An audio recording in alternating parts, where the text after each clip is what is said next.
Shelby Crowther is suing her neighbor, 24-year-old Cody Moore, for vet bills. Shelby says Cody's 6-year-old son, Caden, threw her dog in the air and broke his leg.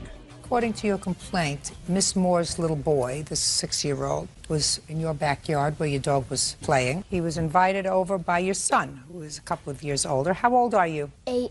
Stand up next to your mother. I have a few questions for you. Tell me your name. My name's Cody. Cody, do you know this little boy's name? No. What's your name? Caden Moore. He does know my name. Caden Moore. Yeah, when we were at daycare. Caden. Okay. Is he your neighbor? Yes. Remember that day when your dog got injured? Say yes. You remember? Yes.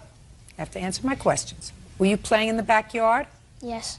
Did you invite him to come over in your backyard? No. Did you offer him a lollipop? Yes, but I put it through the fence. Did you offer him a lollipop? Yes. And did he take the lollipop? Yes. Did he come around in your backyard? No. He was never in your backyard? Yes, but How did he get there? climbed the fence. And what happened when he got there? We started playing for a little, then he picked him up and threw him up in the air and broke his leg. What did you say to him when he did that? Nothing. What did you do? I picked up Gizmo. And where did he go? My mom told him to go back home. And he did. And you took your dog Gizmo to the doctor? Correct. And he had a broken leg? Right. And you want Miss Moore to pay for the vet bills? Correct. I'm listening. I did not become aware of the situation until she had come over to my house to let me know what was going on. I talked to my son, and he said that her son told him that if he'd climb the fence, that he would give him a sucker and they could play. So he's over in the backyard? Mm-hmm. Go And ahead. my son did say that he picked up the dog, that her son asked him to put the dog down, and my son did that. However, he did not throw her dog at Well, how do you all. think the leg got broken? I believe that he did drop her dog. A dog that weighs 4 pounds has a leg like a toothpick, so I'm sure it did break. That's, Okay. I believe that. So either way, whether he dropped him or threw him, I offered to pay the bills. I gave her my cell phone number. I asked her to please call me when the dog was done so that I knew what was going on. She's my new neighbor. I just moved in. so what was the problem? The problem started when she tried to press criminal charges on my child. No, And what that's actually happened? in the police report that I have with me. She had told the police a completely fabricated story. The police Well, came... what did you do after the dog? You took the dog to the vet. After I picked the dog up, went in the house, and immediately went over to her house. My husband held the dog for me. I went over to her house and explained to her what had happened. She told me that's not possible. Her son was in his bedroom, and that is not true. He was just in my backyard, and I told him to go home. Okay, well, maybe she didn't know that. We went into the backyard. He wasn't in there, so he was in the garage. And she asked him, and he said yes, he did pick the dog up and Dropped the dog. Okay. And I told her, I said, you're going to be responsible for these vet bills. I said, I don't have the money. She looked at me and said, well, I'm a single mom, so maybe it's best to put the dog to sleep and I will buy you a new one. I immediately looked at her and said, that's not how this works. This is my dog. I mean, he's my baby. We're not going to put him to sleep. Did you go over there, Miss Crowther, angry? No, I did not raise my voice at her. You don't have to raise your voice. I was upset. I was bawling. Okay. I was upset. Okay. I mean, I can imagine that you were upset, and I can imagine that you were not calm when you spoke to her. You may not have been screaming at her. You may not have been cursing at her. I don't know. But I assume, based upon just the way you phrased it to me today, that you did not go over there in a neighborly-like way. Right. Well, that was wrong. This is not something that's done maliciously. Right. So then you should have taken it down a notch, right? Right. You owe her an apology. I'm sorry if I upset you. You should have taken it down a notch. She didn't do anything. Right. I didn't become enraged until she told me to put my just dog a second. to sleep. Enraged is a relative term. If you went over there and you say, gee, that was just a real bad accident, I think that your little boy was responsible for my dog's broken leg. Right. You know, I'm going to take the dog to the vet. You know, we're going to be able to handle this. That's one way of putting it. Another way of putting it is to go over there with screaming mimis on, you know, because your dog is injured. I got it. But I think, at least with her, you overreacted. She said she'd pay the vet bill. What's the vet bill? Well, the problem is... She said she'd pay the vet bill. What's the vet bill? $364.25. That's a hefty bill for her to pay, Right. but if she said she would pay it, it's her responsibility, and she's going to take care of it. Did you call the police? Yes. Why? Because I was informed that I had to have a police case number in order to file a civil claim in court. Well, I don't know who's giving you legal advice. Certainly not any reputable person I know. You don't need a police report in order to file a small claims case. I don't understand if I said I would pay it, why she would have to file a small claims case. I have no idea. I have no idea. She was only going to pay the initial bill. She told me she would not pay to have the cast removed. She flat told me, I'm only going to pay the $299. And I says, what about the remaining cost? She told me, too bad, I've talked to an attorney and you're not getting any more than that. Actually, she told me she wanted to take her dog to the vet weekly for the next 6 months, and she wanted me to pay for that. The vet required that he come in every week to have the cast looked at so that it didn't get infected or anything happen. The whole bill was $364.25. Judgment for the plaintiff, $364.25. When you have a new neighbor, you try to handle things reasonably. She seems like a nice lady. Now you're at odds with each other and you share a backyard. That's terrible. And you have two kids who would probably play very nicely together. You know, they're two nice little boys. See if you can go have a cup of coffee together. It would probably be a very good idea. You're going to live there for a long time? Plan to. All right, so you got off to a bad start. See if you can make it better. Okay. You'll be happier. That's all. Thank you. Rebecca Castillo says former lover Manuel Gonzalez drove her car without permission and wrecked it. Manuel claims Rebecca is making up a story. Okay, Miss Castillo, it is your claim that Mr. Gonzalez, who was a friend of yours, somehow got hold of your car and caused damage on 3 separate occasions in one night. Yes. Mr. Gonzalez says that you were so drunk that night that you don't remember that you were driving and you caused the damage to your own car. Not true. Right? Right. And you are just friends? Yeah, I guess you could say that. I was messing I don't around want to for a guess while. what I'm going to say anything. I'm asking you, are you just friends or are you more than friends? Yes, we were just friends. Not intimate? Yes, we were intimate a couple times. Well, Bert is my friend. We have never been intimate. Do you understand? Yes. Do you understand the difference? How old are you? Yes, 21. How old are you? 35. All right. So that's a little bit of a difference. Okay, so you were intimate friends.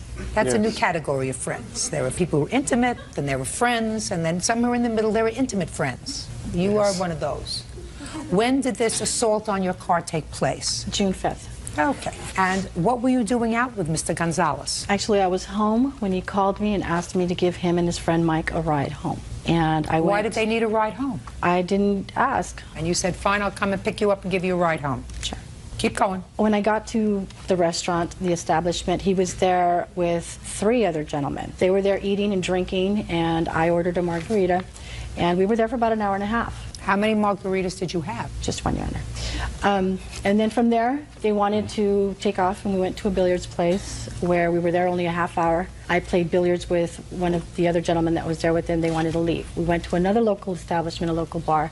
So you were playing chauffeur that night? Pretty much. So the reason for the phone call was you guys wanted to drink and you needed somebody to chauffeur you around. Yes. Did you tell her that? Yes, I did. What did you say to her? I asked her for a ride because we had all been drinking. Well, a ride to take you home is one thing. A ride to schlep you from one place to another so you continue to drink is something entirely different. Oh, well, we planned on going home. But when she got there, she started drinking with us, and we said, well, you feel like going somewhere else? She said, yeah, so we went.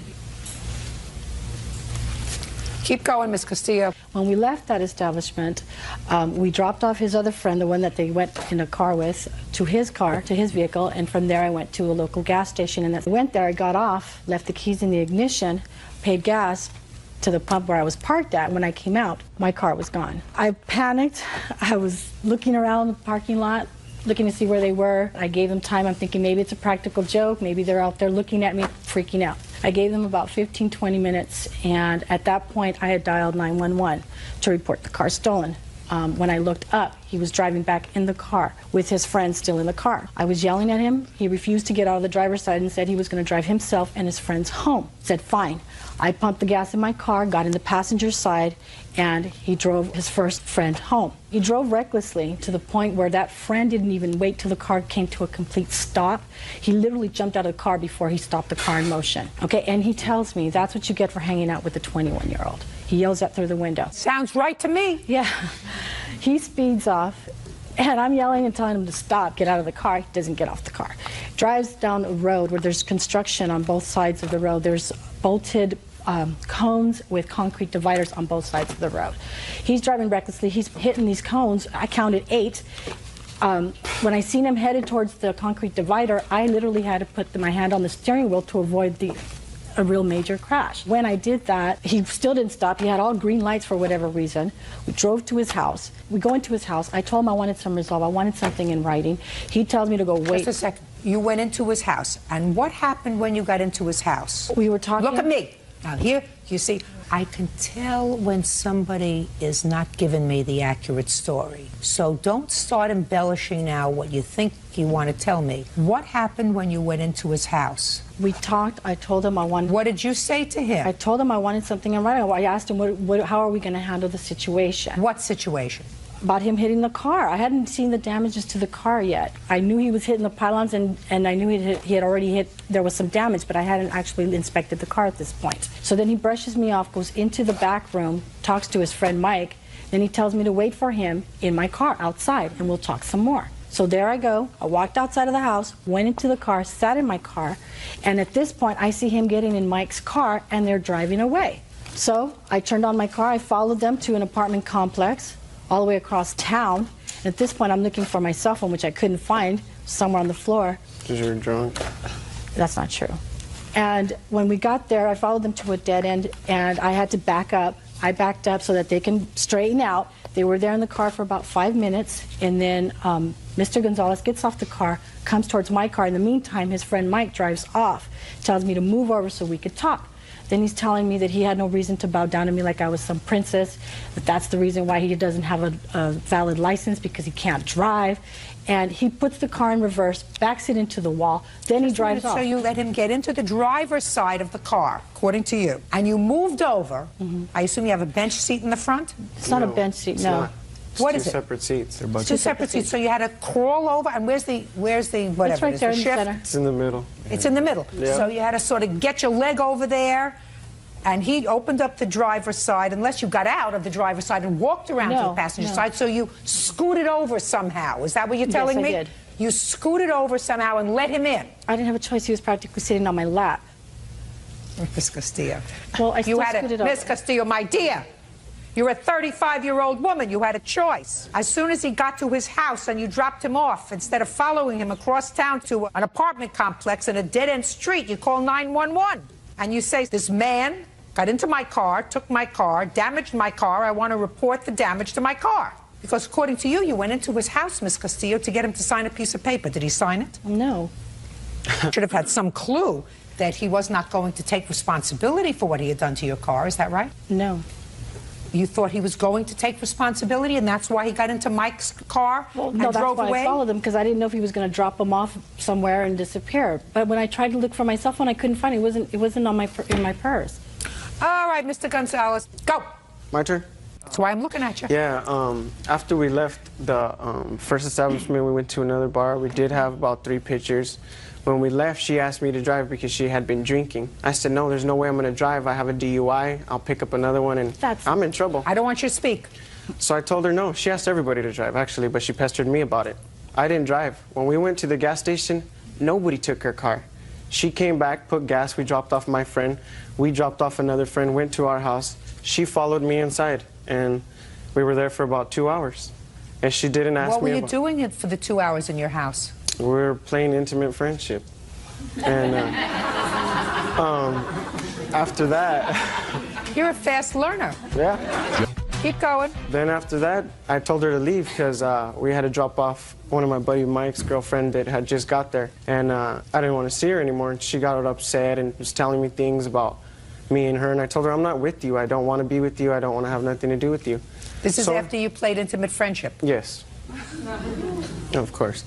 And then after that, she went to her car. We left. About halfway to our destination, we realized she was following us. We turned into the apartments where we were supposed to be. She followed us in, and you have to turn like zigzag. So we parked on the side, and as soon as she came in, I got off the car and told her why she was following me, and I was pretty upset. While she mashes out in reverse, boom, hits a wall, and I ran around the side of the car to the driver's side because I was pissed. I was telling her things, you know, I probably shouldn't have been saying. But then she takes off forward and hits the front side of her car on one of those big poles. Okay. Now, I see that you have something over there, Miss Castillo. I'd like you to tell me what it is. This is a tape recorder where he leaves me a voice message the day after the incident where he admits he took off in my car without me. Oh, I'd like to hear that. That I would like to hear, and I would like you to give it to Officer Burtz because I want to listen to it very carefully. You wouldn't have done that, sir. No. Is that right? No, that's not my voice. Oh. Let's see. 076. Received June 6th at 7:19. Hey, when I left you yesterday, when you left at the night, your car was fine. I don't know what you're tripping on. I didn't do nothing to your car. I didn't hit nothing, and after I took off, I only took off once without you. And when I came back, your car was fine. I didn't hit nothing, so I don't know why you're going to be mad at me. But if you're all right, then late. Erase. That is your voice, Mr. Gonzalez? That is not my voice. Sure it is. Does that even admit that I was driving? Yeah, it said that I only took off in your car once, and I didn't do any damage to your car. Well, that wasn't me. I haven't driven. I only took off. Listen to me. This is what it says. Okay. And you know what's logical, Mr. Gonzalez, because you're a smart young man. Yes. If she was going to falsify this and have somebody else pretend that they were you, Yes. she would have had this person say, listen, I'm sorry I did all the damage to your car. I'll pay you for it. Yes. Wouldn't have had them say, listen, I didn't damage your car. I took off with it once and I brought it back. Nothing happened to it. So I don't know what you're complaining about. Do you understand? Yes, I understand. Good. So this is your voice, and you acknowledge that you took off once with her car, but you say, I didn't cause any damage to your car. That I believe. So you see, you shouldn't fib. Okay. Because if you fib, then I can doubt everything that you're telling me. Now, Miss Castillo, I don't believe you damaged your car. I think that you were really angry, and I think that if your car got damaged, you did it, or you let him drive your car. Now, if you're going to choose playmates, you got to choose playmates that are somehow equal to you. These young men, on that night in June, were doing nothing more than using you as a chauffeur. I am not comfortable enough with your story to find that Mr. Gonzalez, as outrageous as his behavior might be, and however morally reprehensible his behavior might be, is responsible for the damage to your car, Ms. Castillo. So your complaint is dismissed. That's all. Thank you. Lisa White is suing business owner Susan York for the cost to repair her vehicle. Lisa claims Susan's son, 8-year-old Dylan, hit it with a rock. Miss White, it is your complaint that Miss York's little boy, I assume this little boy, was throwing rocks in the street, and one of the rocks hit your car, causing some damage. That's correct. And you want his mother to pay for the damage. Miss York says, she doesn't think her son was responsible for that. He was merely rolling rocks, although she wasn't there. She says that it was really your conduct that was outrageous on that day. So tell me when this happened. It was approximately 7 to 7:15 in the morning on May 12th. I was on my way to work. I was traveling down East Yacht Drive. Where is that? It's in Oak Island, North Carolina. As I approached the intersection where the children were, they were in the street. How many children were in the street? Approximately 5, 2 boys and 2 or 3 girls. I assume they were waiting for the school bus? That's correct. Okay. As I approached, I noticed that they were playing in the street, so I slowed down. They moved to the shoulder of the intersection. One little boy was throwing stones into the other empty lot across the street, and as I approached, Dylan threw a rock at my car, and I heard it hit. You saw him do that? Yes, ma'am. So you stopped your car, and what did you do? I got out, and I'm like, you, come here, what's your name? And I said, look at what you've done to my car. I said, where do you live? He said, down the street. I said, you get in my car, and I'm taking you to your mother to show her what you're doing at the bus stop. Well, he had extra stones in his other hand, and he threw those down. I said, no, you pick those up, you put them in my car, and we're going now. So he got into the car, and I took him straight to his mother's house. I told him to go upstairs and take the stones with him to show whoever was there. I didn't know which parent was home. I said, take those and show them what you've been throwing at my car, and send them downstairs to talk to me. And she came down to talk with me. And what did she say? Well, she asked him, did he do it, and why did you do that? I told you not to throw stones. I told her. What did he say? He's like, well, it was an accident. I'm like, no, it was not. I saw him do it. He said to his mother it was an accident. That's correct. Is that right? Yes, ma'am. Stand up next to your mother. Dylan, how could it be an accident if you were throwing the stones? I was rolling them across the road, and she was going like 70. Dylan, I don't want your nose to get long. I want you to tell me how it's an accident that stones that you were rolling on the ground hit somebody's car. I rolled it, it bounced up on another You rolled it and it bounced up. A rock. It hit another rock and it bounced. That's a fib, Dylan. You're not supposed to fib anytime, especially not when you're in court, because that's a fib. If your mother doesn't know it's a fib, I know it's a fib. You and your friends were throwing rocks, right? Yes. And one of the rocks hit her car. Yes. See how easy that was? Yes. What your complaint is, Miss York, and one that I quelling, is that Miss White exercised very poor judgment in putting your son in her car. This is correct. Because I don't think North Carolina is any different from any other place in this country. You don't take somebody else's child and put them in your car. That's very poor judgment, Miss White. I don't think there would have been anything wrong in you saying, if you live right down the street, you go right home, I'm going to follow you, so that you would know where he lived. But you don't take anybody else's child and put them in your car. Now, can I see a picture of the damage to your car? I do have a photo, but you cannot see the actual dents or chips in the car, in the paint. Well, it should just be one. No, there's actually several. I have a police report stating that the officer noted 6 chips areas. Well, he didn't chip it 6 times. He threw one rock. That's according to you. He had several stones in his other hand. I don't know how many stones actually hit. I don't know how many children were involved in throwing stones, but you said to me, I saw him throw a stone. I heard it hit my car. There's a difference in hearing 1 or hearing 6. Your Honor, may I say something? When she drove to my house, I saw one little dot, and then in return, it ended up being dents. I never saw a dent. She even herself said it probably won't be much. Well, what she's suing you for is $300. Yes, ma'am. Which isn't much. I think what your complaint is, quite frankly, despite the fact that I read your answer, and your answer gave me the same malarkey that he was rolling stones. Children don't roll stones. They throw stones at cars. And that's what he did, because that's what he just told me he did. Right, yes, ma'am. So you're responsible, because if you want to make sure that your son doesn't do that, and I assume he's done it before, right? Not that I'm aware of, no, ma'am. Never heard of him throwing rocks before? Not at cars. At anything? I mean, he's a little boy. I guess he does throw rocks, yes. Okay, well, if he's a little boy and he throws rocks, then you should be out there with him waiting for the school bus. Your Honor, I would like to say, when he came home from school, I had asked him what happened.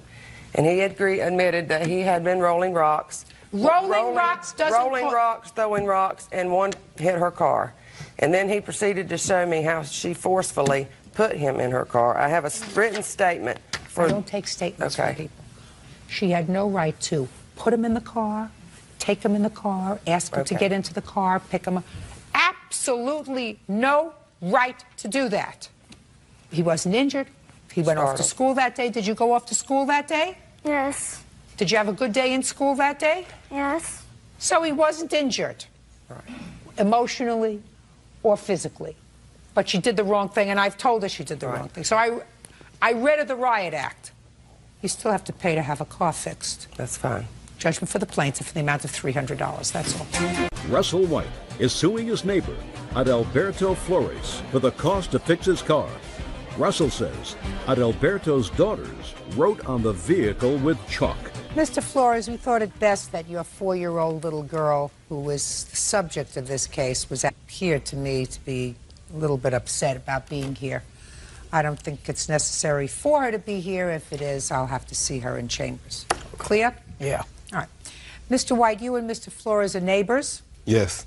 And your children played together for some period of time until recently? Yes, Your Honor. It is your claim that Mr. Flores is responsible for some damage that his daughters did to your car.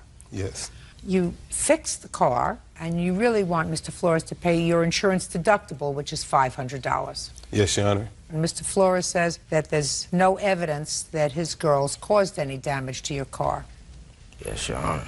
Who caused the damage to your car and when, Mr. White? Well, on October the 13th, I was working 3 to 11. When I came home that evening, I noticed some damage on my car. You have photographs of it? Yes, I do. I'd like to see it, please.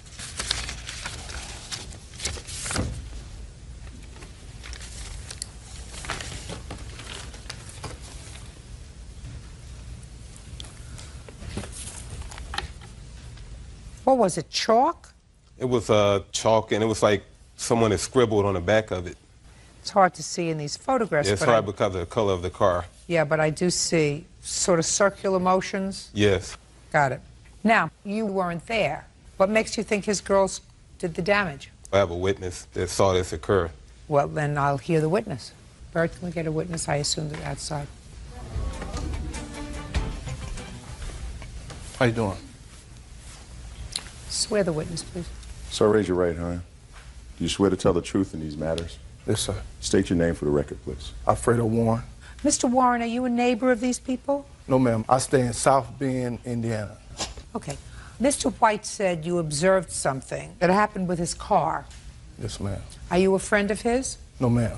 What were you doing near his house? I was up there visiting with some friends, and on this particular day, I was sitting in the car while someone else went in the house. And I just noticed two small kids of they wasn't black, but they was like maybe mixed or Mexican or some kind of race. And the smallest one was riding on the car from like the trunk part, and I seen it go around the side. And what was the other one doing? Sitting like on the sidewalk. Go ahead. So the next day, when I was coming back to drop this girl off, I so happened to see the person that was getting to the car that had been rode on. Was that this gentleman? It was this gentleman. So I asked him, did he have kids? And I said, well, I think I seen your kids riding on your car. And so he said, no, it wasn't my kids, but my car was vandalized yesterday. And I told him if he needed any help, I just gave my number. And then I got a call at work, and I heard about the whole issue. Would you recognize those children again? Yeah, probably if I seen them, yes, ma'am. Would you recognize the older child? Well, I mainly just seen the small one riding on the car. Did you see the one who was sitting down? She was like at the head of the car. So I just noticed a head, you know, like you just glance, because I'm looking through my rearview mirror. And so that's how I seen it. Do you recognize this young lady here? I don't know if that's the youngest one, because she was shorter, and this was like, it's been like some months ago. Okay. Bird, would you take Mr. Warren outside to where Mr. Flores' youngest daughter is and ask him if he has seen her before? Okay? All right. Mr. Warren, why don't you go with Officer Bird? Now, before Mr. Warren comes back, you step up here. Right over here. You hop up in that chair. Tell me. All right, Jessica. So before this gets any worse, did your sister ride on Mr. White's car? No. You sure about that? Yes. Do you know anybody who damaged Mr. White's car? No.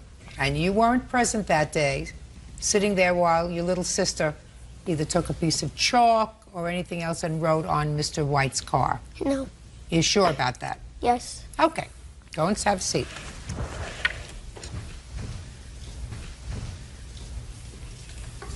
All right, Mr. Warren, did you see the little girl who was outside? Yes, ma'am. Do you recognize that That's little the girl? child. That's the one I seen. That's the little girl who rode on the car? Yes, ma'am. Prior to October 13th, you had never met the plaintiff, is that right? Yes, ma'am. Are you positive that the other young lady that you saw outside, the little 4-year-old? Yes, ma'am. That's the one I seen right on the car. Okay. What do you have to say for yourself, Mr. Flores? They running a game. What? I said they running a game because she don't go outside without her sister. So I don't know what he talking about that he see my only 4-year-old outside. Listen to me very carefully, sir. Nobody's running a game. Your daughter fibbed to you. This one. This man doesn't know him, I believe, and that's my job. Oh, okay. To determine who's telling the truth. All right. He didn't say to me, yes, I recognize her. He said, I'm not sure. It's been a while ago. Right. But when he went outside and saw your little girl, who he was watching right on the car, he was able to identify her, and I believe him. So you better have your girls a little bit more in check. Anything else you want to say to me? Yeah, I think she didn't do it. Well, you keep going in that direction, and you're going to be standing in court a lot with your daughters. A lot. I've given you all the reasons. Somebody rode on his car and vandalized it. Well, It was... I'm speaking. You may get away with that with your wife. You don't get away with it with me. We have an independent witness who saw two children, one older, one younger. The younger one was writing on the car. And he says there's no question in his mind it was your daughter. And you said, I don't believe it. Why? Your daughter's never lied to you? No. Baloney. They ain't the only ones that live in. They ain't the only little girls that live in the block. Just a second. He said it was your daughter. Certainly they're not the only children living on the block. He don't even live around there. Oh, you're an He idiot. live in Sound Bay. You're an idiot. You're going to spend a lot of time in court, both for yourself and your children. Judgment for the plaintiff in the amount of $500. That's all. Parties are excused. You may step out. Tricia Thomas and her fiancé Wesley McMillan are suing former friend Billy Chrisley for causing them to be ticketed for the possession of marijuana. According to what I read, you were traveling in two cars, leaving Texas on your way to Arkansas because of Hurricane Rita. Yes, ma'am. You were traveling behind Miss Thomas. Yes, ma'am. In the car that you were traveling in was Mr. McMillan, one of Miss Thomas's children. Yes, ma'am. Miss Thomas was traveling in front of you, and in your car was another one of your children? Yes, ma'am. Mr. Chrisley, you were pulled over by the police. Yes, ma'am. For tailgating. Yes, ma'am. What did the policeman say to you? Well, he pulled me over for tailgating. That's what he told me he pulled me over for. In what state were you when you In got Oklahoma. pulled? Oklahoma. We were on our way back. Go ahead. So he pulled us over. He asked me for my license, registration, all that for the car. And I told him I didn't have my license, and I just got the car, so I didn't have no insurance, no registration, no nothing on it, because I just got it. Well, what about your license? It was expired, and I still had to leave to go to Arkansas, and I just drove back, you know. Could we move on, please? What else did the police officer say to you? So he ran my record and everything else. Then he asked me if I had anything, and I told him yes. And so he went back to Well, you said yes, and he said, what? No, we just went back to my car. I gave him what I had. Well, what did you have? I just had maybe a joint and a half. Of marijuana? Yes, ma'am. Where did you have it? In my center console. Where'd you get it from? I brought it from home. Had you used it while you were in Arkansas? Yes, ma'am. And you only had a little bit left? Yes, ma'am. Anyway, so now, against that backdrop, Officer Byrd, the police officer gave him a ticket and also gave Mr. McMillan a ticket because under the laws in the state of Oklahoma, if there's marijuana or drugs in the car, everybody's responsible. So everybody gets a ticket. So Mr. McMillan got a ticket, and Miss Thomas over here had to pay the ticket, or else she was leaving Mr. McMillan in Oklahoma. And she wanted him home because it looks to me as if you're expecting. Yes, ma'am. How wonderful. Tricia Thomas and fiancé Wesley McMillan say former friend Billy Chrisley caused them to be cited for possession of marijuana. So since you had to come up with this money because of his personal use marijuana, you really feel as if he should take care of the ticket. Correct. I don't think I should because I already admitted up to my own stuff. But why is it his fault? Well, I don't see why the cop gave him a ticket for my stuff. I already gave it to him. Because that's the law. I haven't seen that law, but I must assume in Oklahoma, if you are an adult and you are apprehended or stopped in a car and there is contraband, you know what that is? You know, bad stuff. Yeah. Contraband? Yes, ma'am. Everybody in the car is responsible. Okay. That's the law. So your suggestion that he sue the cop really doesn't make sense. Now, if you said to me, look, he shared the marijuana with me, he smoked the marijuana in Arkansas, he knew it was there because we both used it together. Well, we did. Did you? Yes, ma'am. Ooh, where did you do that? While we were up there. In Arkansas? Yes, ma'am. Really? You sure? Yes, ma'am. Go ahead, Mr. McMillan. No, ma'am. No, ma'am. I've been clean from every drug and alcohol for over 6 months and still going. Well, sometimes there's a little bit of stress, Mr. McMillan, when you're escaping a hurricane. Nope. Because of the stress, he started smoking cigarettes again. That was it. Where were you in Arkansas, sir, when he was smoking this marijuana with you? We were at the person's house that we were staying at.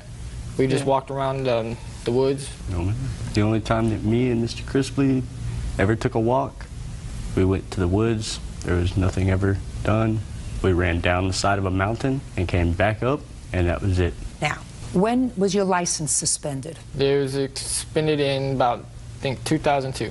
For what? My dad gave me the keys to his truck so to give back to my mom, And when the cop pulled me over, they searched me, and all I had in there was, I had a 12-pack, but there was only 6 of them left. But when they searched the truck, they found a little baby roach that was in a film case that was in the truck, which I didn't know was there. More drugs and alcohol. Well, the alcohol was mine. Was inside your belly, inside your little tummy? 6-pack? Yes. So you lost your license because of drugs and alcohol? No, it was just the drugs. They didn't charge me with alcohol. Just the drugs. How'd you come up with the $940 to pay your ticket? My ticket was $1,261. Well, how'd you come up with $1,261 I had to borrow it from my mom, and I'm still paying her back. They had to use their house note to pay for that fine. And by the time it added all up, it was $1,343. You want to know something? Yes, ma'am. I believe him. I believe that Mr. McMillan knew that he had marijuana. I didn't know he had it in the car. I know you didn't, but Mr. McMillan did, and I believe he used it with him. Now, that certainly would indicate to me that he bore some responsibility for this marijuana being in the car. So I suggest you get your money from him. And while the defendant acknowledges that this was his marijuana, everything else he's told me, I believe. He's not making up this stuff because he's certainly not making himself look too good, right? You understand that I don't think you look like a model citizen. Which I know I'm not. We know you're not. Yes, ma'am. But I believe you when you say that he was smoking marijuana with you in Arkansas. You are telling me the truth, aren't you, sir? I believe you. So that being the case, Mr. McMillan, you pay your own ticket, and I suggest you reimburse your fiancé for the ticket. You knew the stuff was there. You enjoyed it while you were in Arkansas. You got to pay the piper. Case dismissed. That's all. Robert Burridge is suing his ex-fiancée, Carla Jones, for money loaned and forged checks.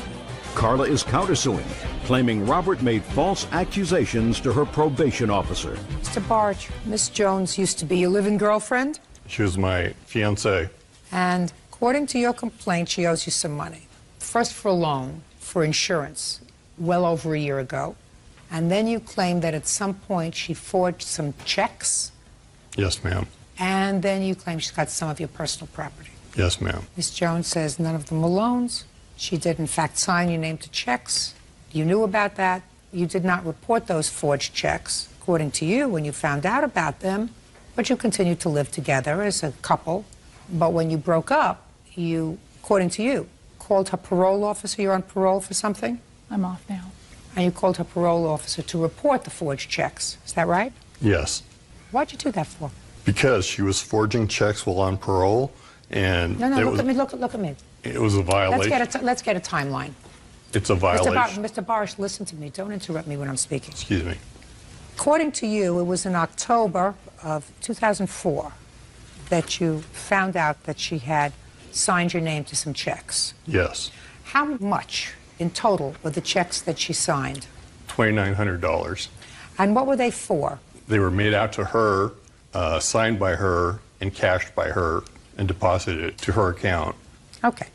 Now, when did you find out about these checks? So was that in October? It was after she moved out in October. So after you found out about these forged checks, how long did it take you to call her parole officer?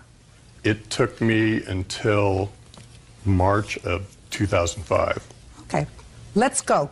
Checks, $2,900 worth. No, nothing was stolen from him. No forged checks. We would pay our bills together. I would tally up how much utilities were or groceries, and I'd say, I need X amount of dollars. And he'd say, okay, go ahead and get a check, write it for that, deposit it in there, and pay the bills. And I'd deposit it where? Into my checking account. I'd always call him at work, or he would be home when we did it, and he would say, go put that in your checking account and then pay the bills, because I paid everything online. What do you want parole for? Anything to do with checks? I'm not on parole. I was on probation. Probation for anything having to do with checks? No, it was for a DUI. Oh. How long were you living together? About 2.5 years. Who paid the bills, sir? The arrangement was that I paid the rent because it was a considerable amount of money, and she picked up the tab for the utilities and the food. What precipitated your leaving in October of 2004? Well, the relationship was kind of going sour, and in August of 2004, we had been going to some counseling to see if we could work through some of the issues. And I realized in my heart that it just wasn't going to work out for me, that I wasn't going to be able to go through with the relationship. And of course, he was very upset. And I told him at the end of the lease, which was November 1st of 2004, that I'd be moving out by then and getting my own place. Robert Borich says ex-fiancée Carla Jones stole money by forging his check, countersuing, claiming Robert made false accusations to her probation officer. Okay. When for the first time, Ms. Jones, did the plaintiff confront you about these checks? Towards the end of the year after I had moved out, we were still talking to each other, and he would come over sometimes on the weekends, and I just felt really sorry for him. Just tell me what he said to you about the checks. He called me on the phone close to Christmas. I said I didn't want to see him anymore. I said, I don't want you coming over anymore. I don't want to see you at all. It's done. I don't even want to be friends with you. And that's when he threatened he was going to go to the police station and tell them that I forged these checks while we were together. And I said, you know, that's a lie. How can you go tell a lie like that? And he says, I can say whatever I want. And then in March, I finally just told him, I said, I can't see you anymore. We're kind of seeing each other on and off, on and off. Well, he told me he was going to go to the police and do this. So I guess the next day, which was March 14th. So the first time he spoke to you about it was in December of 2004. Threatening to do this. On what date did you contact her probation officer? It was the 15th of March. What happened between December and March, sir? I was investigating this. You already knew about it, and you confronted her with them, and if you had been concerned that she had forged your name to checks and you felt that it was the right thing to do to notify her probation officer, why didn't you do it in December or January or February? I was hesitant. I wanted the relationship to go on. During the counseling sessions, the counselor asked me if I loved her, and I said yes, and the counselor asked her, did she love me? And she said she didn't know. And the counselor said, did you love him when you took that engagement ring? And she said, I don't know. And I wanted this relationship to last. It was very important to me. She was very important to me. And I figured that the less waves, the better the chances of the relationship working. But it didn't work, sir. It didn't, no, it didn't work. It didn't work. And the response to it not working is not to behave in a retaliatory way. That's right. The response to it not working is saying, you went to counseling, she didn't deceive you. She said, we'll go to counseling, we'll see if we can get it to work. And she was being honest. She said, I don't know my feelings. She wasn't trying to be hurtful. If she wanted to be hurtful, she wouldn't have gone to counseling with you. She deceived me when she accepted the engagement ring. No, you know, you're talking about there's hard evidence and then there's soft evidence. You know, the divorce rate in this country is 52%. Now, all of those people who divorce, when they sit back, you know, a year later, 6 months later, 5 years later, they say, gee, I wonder if I really loved him. I wonder if I really loved her when I walked down the aisle. You know, or was it something else? It was, you got to get married, or, you know, I fell in love with the beautiful face, or I fell in love with the bank account, whatever it was. Was it really him? I'm really not sure. You know, I really don't know in my heart anymore. That's what people say to themselves. It was the bank account. Well, it's all a package. You know, she's an attractive lady, right? Yes, she is. She's a very attractive lady, well-spoken. Do you think that if she was an unattractive lady and not well-spoken, you would have been attracted to her? No. You may have gotten to know her better and said, gee, she's got a wonderful soul. But what attracted you to her initially was she's a pretty lady, she seems intelligent, and she's well-spoken, right? Yes, ma'am. Part of your package is that you had some dough. That's it. You just have to accept that. And you know, I'm not such a genius that I figured this out myself, because Donald Trump's wife was interviewed recently, and they said to her, would you be married to him if he wasn't Donald Trump, if he wasn't who he is? And she said, you think he'd be married to me if I didn't look like this? Do yourself a big favor. Put a period. It didn't work out. You both gave it your best shot. You should not have called a probation officer. It was a nasty thing to do. And you should not have waited to see the result of this counseling before you decided that what she did was criminal, because then I find your motives suspect. The reason we actually separated was in August. I told her that her drinking had become a problem, and if she didn't stop drinking, we were not going to renew the lease and live together. But even after that, you went to counseling with her, because according to you, you loved her. I did love her. What I'm telling you is, it didn't work out. That's very sad. Looks like a nice guy. I hope you find another nice one. She's engaged to another guy already. Well, then you should look up and say, thank you, God, I didn't make a mistake. Right? Instead of suing her. The case is dismissed, sir. That's all. Parties are excused. You may step out. 23-year-old Ileana Torres is suing her ex-fiancé, 25-year-old Benny DeJesus, for a loan to pay his child support. Ileana says Benny was in danger of going to jail for the second time. How old are you, Miss Torres? 23. And you, sir? 25. What do you do for a living? I'm a professional esthetician. What about you, Mr. DeJesus? What do you do? Electrician. How many children do you have, Miss Torres? Just one. How old? He's 5. Does he live with you? Yes, he does. Who supports him? I do. How many children do you have, Mr. DeJesus? One, Your Honor. Where does that child live? Lives with his mother right now. And who supports your child? Well, I pay child support every month right now, and she has physical custody of him. Do you pay child support for Miss Torres's child? No, ma'am. Because it's not your child. Yes, ma'am. It would be stupid for you to pay child support for Miss Torres's child because the child doesn't belong to you. Yes. Child has a mother and a father, Yeah. and the mother and father should pay child support. Yes, ma'am. So this is what your lawsuit is about, Miss Torres. You and Mr. DeJesus had the unfortunate experience of being engaged to each other for a period of time. And while you were so involved, Mr. DeJesus fell behind in his child support, among other things. But this is what your lawsuit is about. And it is your claim that you made a loan to him so that he wouldn't go to jail to pay his child support. Yes. Now, Mr. DeJesus says she paid the child support. You acknowledge. Yes, I did. Yes, she paid it for me. But it was a gift. Now do you understand my preliminary questions? Oh, yes. Clear as a bell. So I asked you a couple of seconds ago, Mr. DeJesus, you wouldn't pay child support for her child, right? Yeah. Because the child's not yours. Nope. Child has a mother and a father. Yep. Parents are supposed to pay for their own children, Yeah. right? Right. And if you don't pay child support for your child, you're a bum. Yeah, basically. Perfect.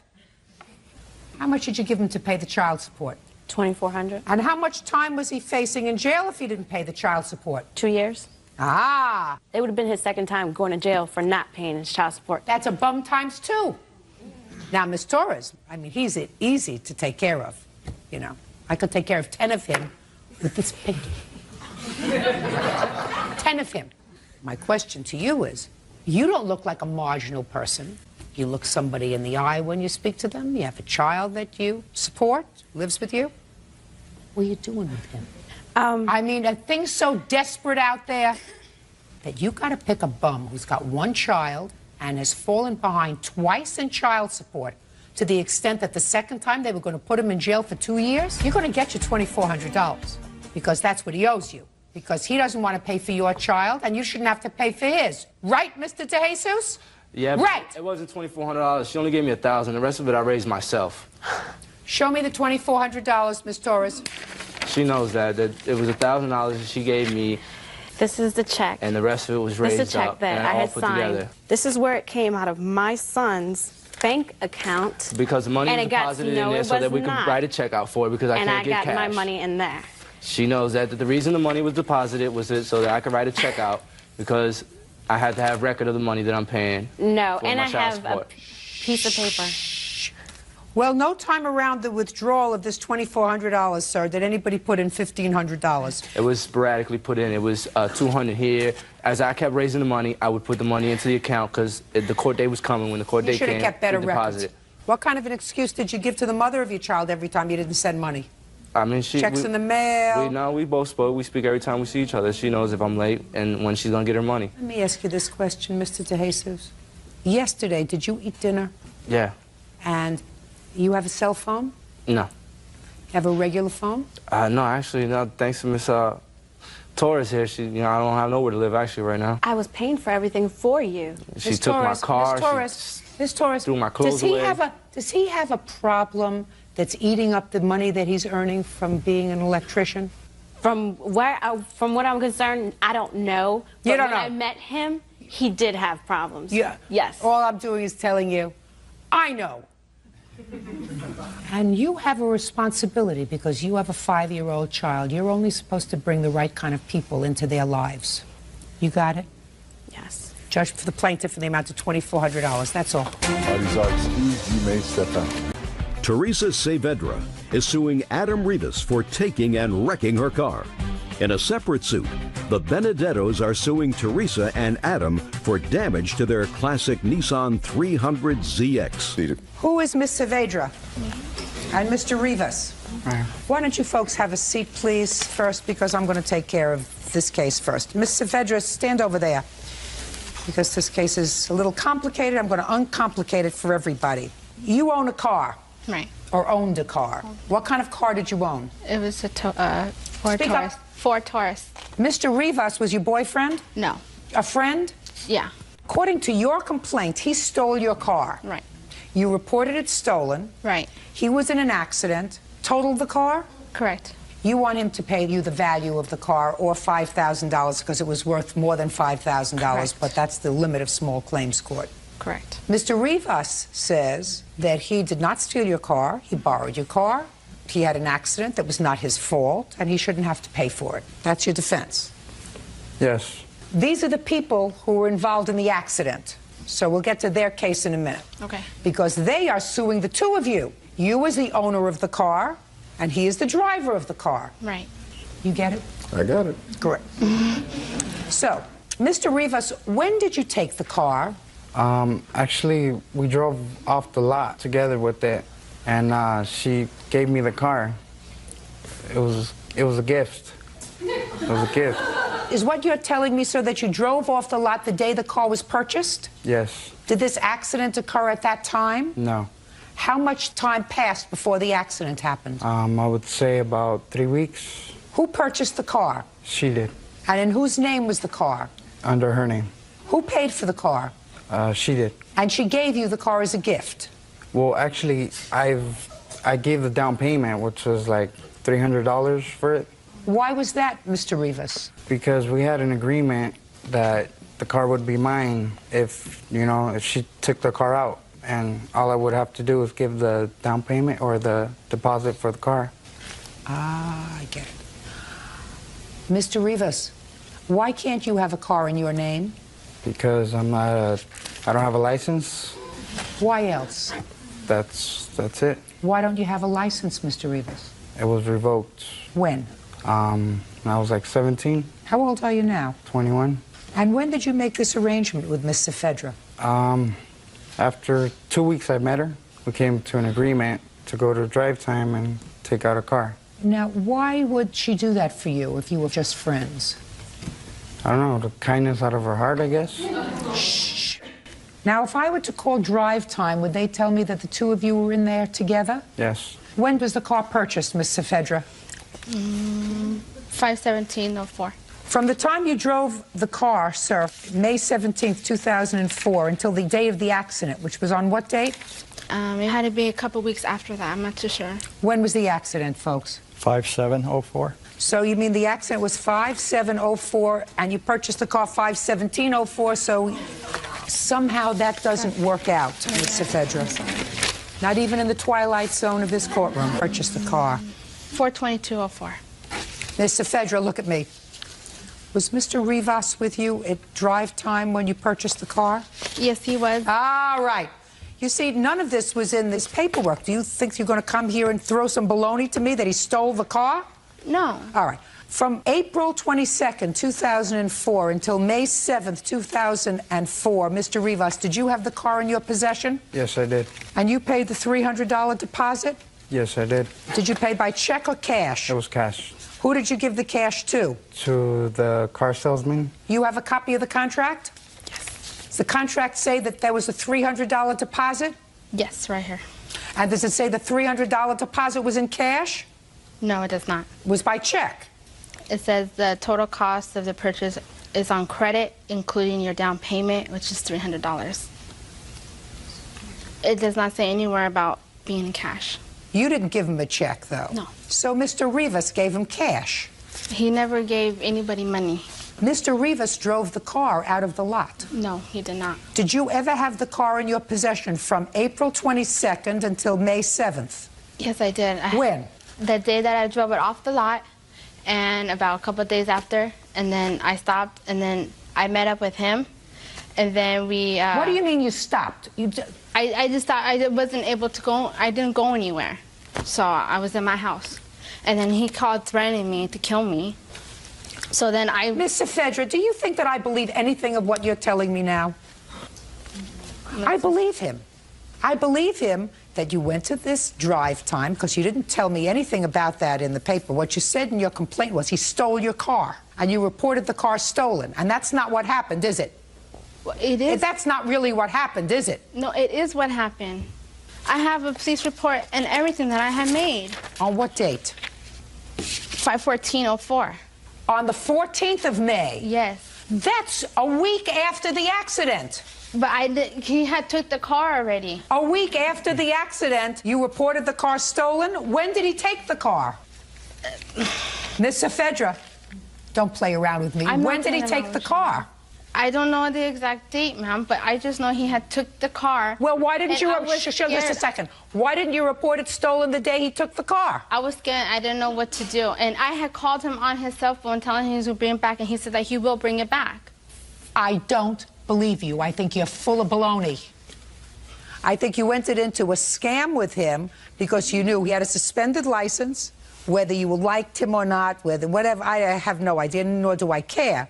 But you went, you drove this car out, he took possession of the car, he drove the car, he had an accident, and now you're stuck with the payments.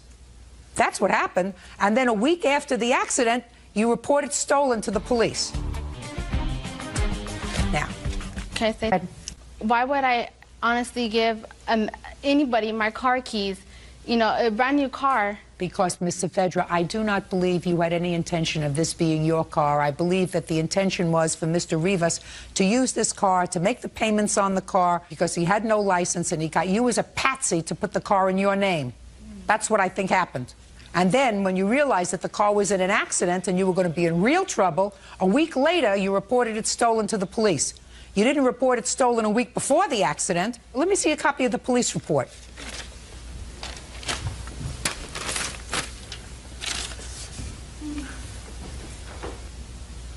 He would go to my house honking, screaming my name. I don't believe a word you're saying to me. Not a word, Mr. Fedra. I think you got yourself caught in a scam. You did the wrong thing. That doesn't mean you're relieved, sir. You still drove this car. You had no right driving any car because you had a suspended license. Yes, I understand that. Well, where are you going to accept responsibility for that?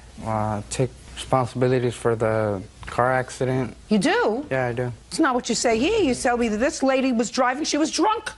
That's what you said in your answer. I'm going to get to that case in a minute. Okay. What about this lady's car? We're not on this case yet. You drove the car. You had no insurance? No. Why didn't you pay for insurance? Because, Because it wasn't your car. Correct. Because it was in her name. Correct. Right? So the only one who's going to get stiffed was her, right? Correct. How much was the car? Total cost of the car was $18,569.96. And you had no insurance? No. Well, maximum that this court is allowed to award you, let me see those papers, Bert, please. Sure. Is $5,000. You're on the books for the rest. Do you work? Not yet, ma'am. Not yet? No. How old are you? 22. When are you going to start to work? I just moved and I quit my job and I moved and I'm looking for a job now. And what about you? Not right now. Not at the moment. Who feeds you? Myself. That means that somebody's got to give you money for food. Well, I'm living under my parents' roof right now, so. How old are you? 21. What do your parents do for a living? They own their own landscaping company. Good. Are you disabled? No, no, ma'am. Then you work for them in cash. Because if they own their own landscaping business, I guarantee you I'm going to find a couple of people whose lawn you mow. Mr. Rivas, do we understand each other? Yes, ma'am. On your best day, you're not as smart as we are on our worst day. How many people do you think I'm going to find whose lawns you mow, Mr. Rivas? Not too sure. Not too sure, ma'am. Mm-hmm. Your father mows people's lawns? Yes, ma'am. How many people does he have working for him? About 10. Are you on the books of the company? Is not an answer. Yes, ma'am. Well, if you're on the books of the company, then you get money. What's the name of the company? Rivas Landscaping. Rivas Landscaping. Very easy. Yes, ma'am.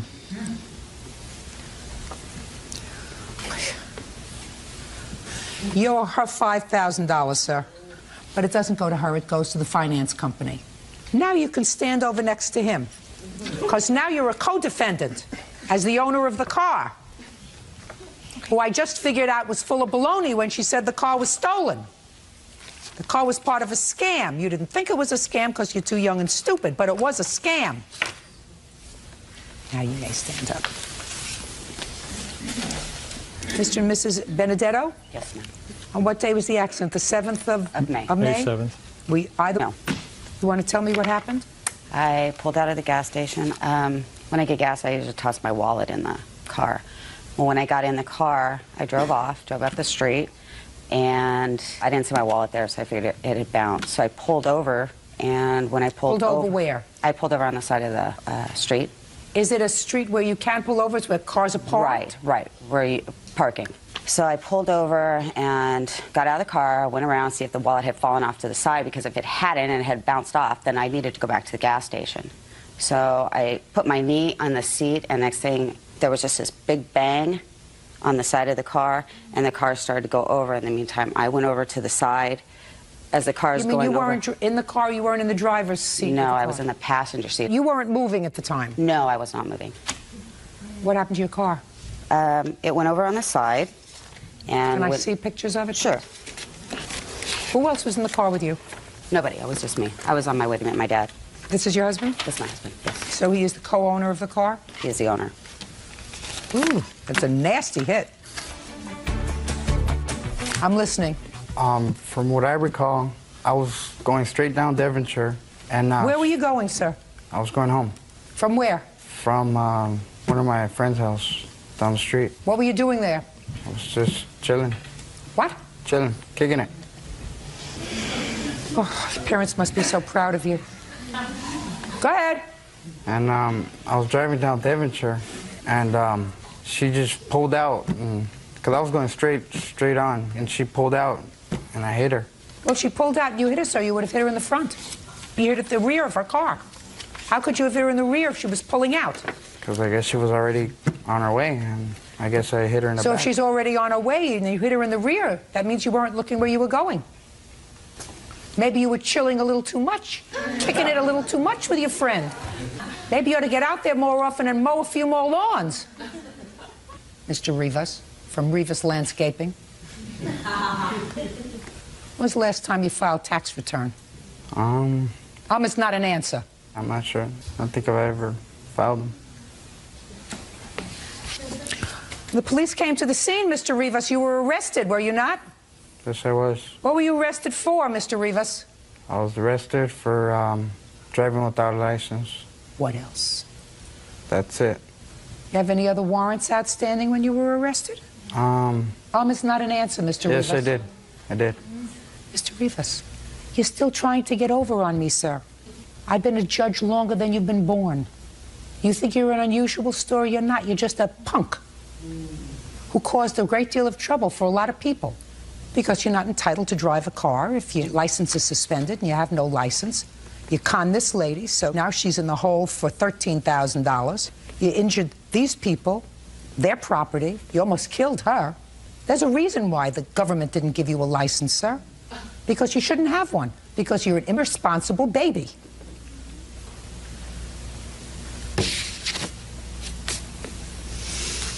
Oh.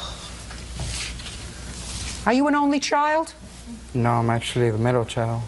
There's also a problem with that. Were you able to have the car fixed or was it totaled? It was totaled. What kind of car was it? 1987 300 ZX. Do you have a blue book value for the car?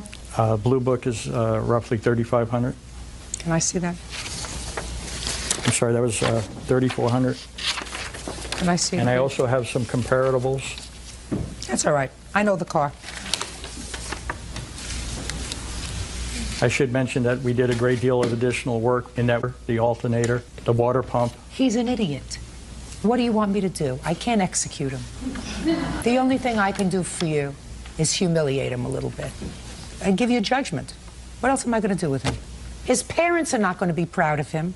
Revis Landscaping and the people whose lawns he mowed are going to know that he's an idiot. If they see him driving around in a truck, they're going to know he has no right to do that.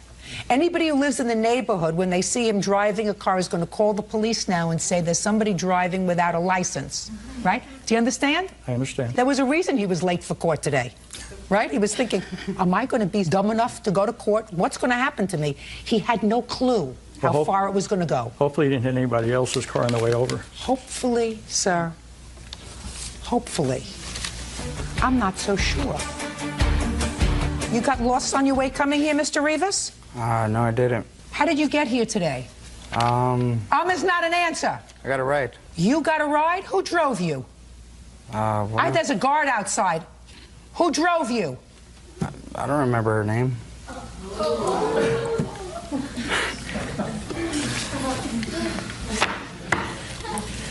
Judging for the plaintiff in the amount of $3,500, which is a little over the Blue Book value of your car, you are a menace, sir. You don't deserve to be behind the wheel of a car. If anybody in your neighborhood, if anybody in the vicinity sees you behind the wheel of a car, I assume you do not have your driver's license? No. Is that right? Call the police, everyone. He's a menace and does not have a driver's license, nor will he probably get one for a very long time. Thank you very much. That's all. 19-year-old Brittany Mimsgrave is suing her former friend, Samantha Gilmore, for the return of money she paid to go on a cruise. Samantha says Brittany backed out at the last minute. Miss Mimsgrave. Yes. Miss Gilmore was a friend of yours. You had been friends for a long time, according to what I read in your complaint. A group of girls decided to go on a trip. Where were you going? We were going on a Mexican cruise. For how many days? A week. And what was the cost to each girl? It was $325 each. Very reasonable for a whole week. Yes. Did they feed you on this trip for $325 for a week? I actually don't know. I didn't go. Do they feed you? Yes, they do. In any event, you paid Miss Gilmore your $325. Yes. She was making the arrangements. How old are you? I'm 19. And you? 19. Am I correct that someone in the party had to be 21 in order for the girls to go? Yes. What you tell me in your complaint is that one of the girls, I believe her name was Ashley, was the 21-year-old, she backed out. Yes. So now you have a predicament. You've paid your $325, as have other girls, and unless you found someone else who was 21 years old, you couldn't go. Yes. So according to you, you waited for a while to see if somebody else was going to go and somebody else was going to go. So you made other plans for that period of time. That's what you say.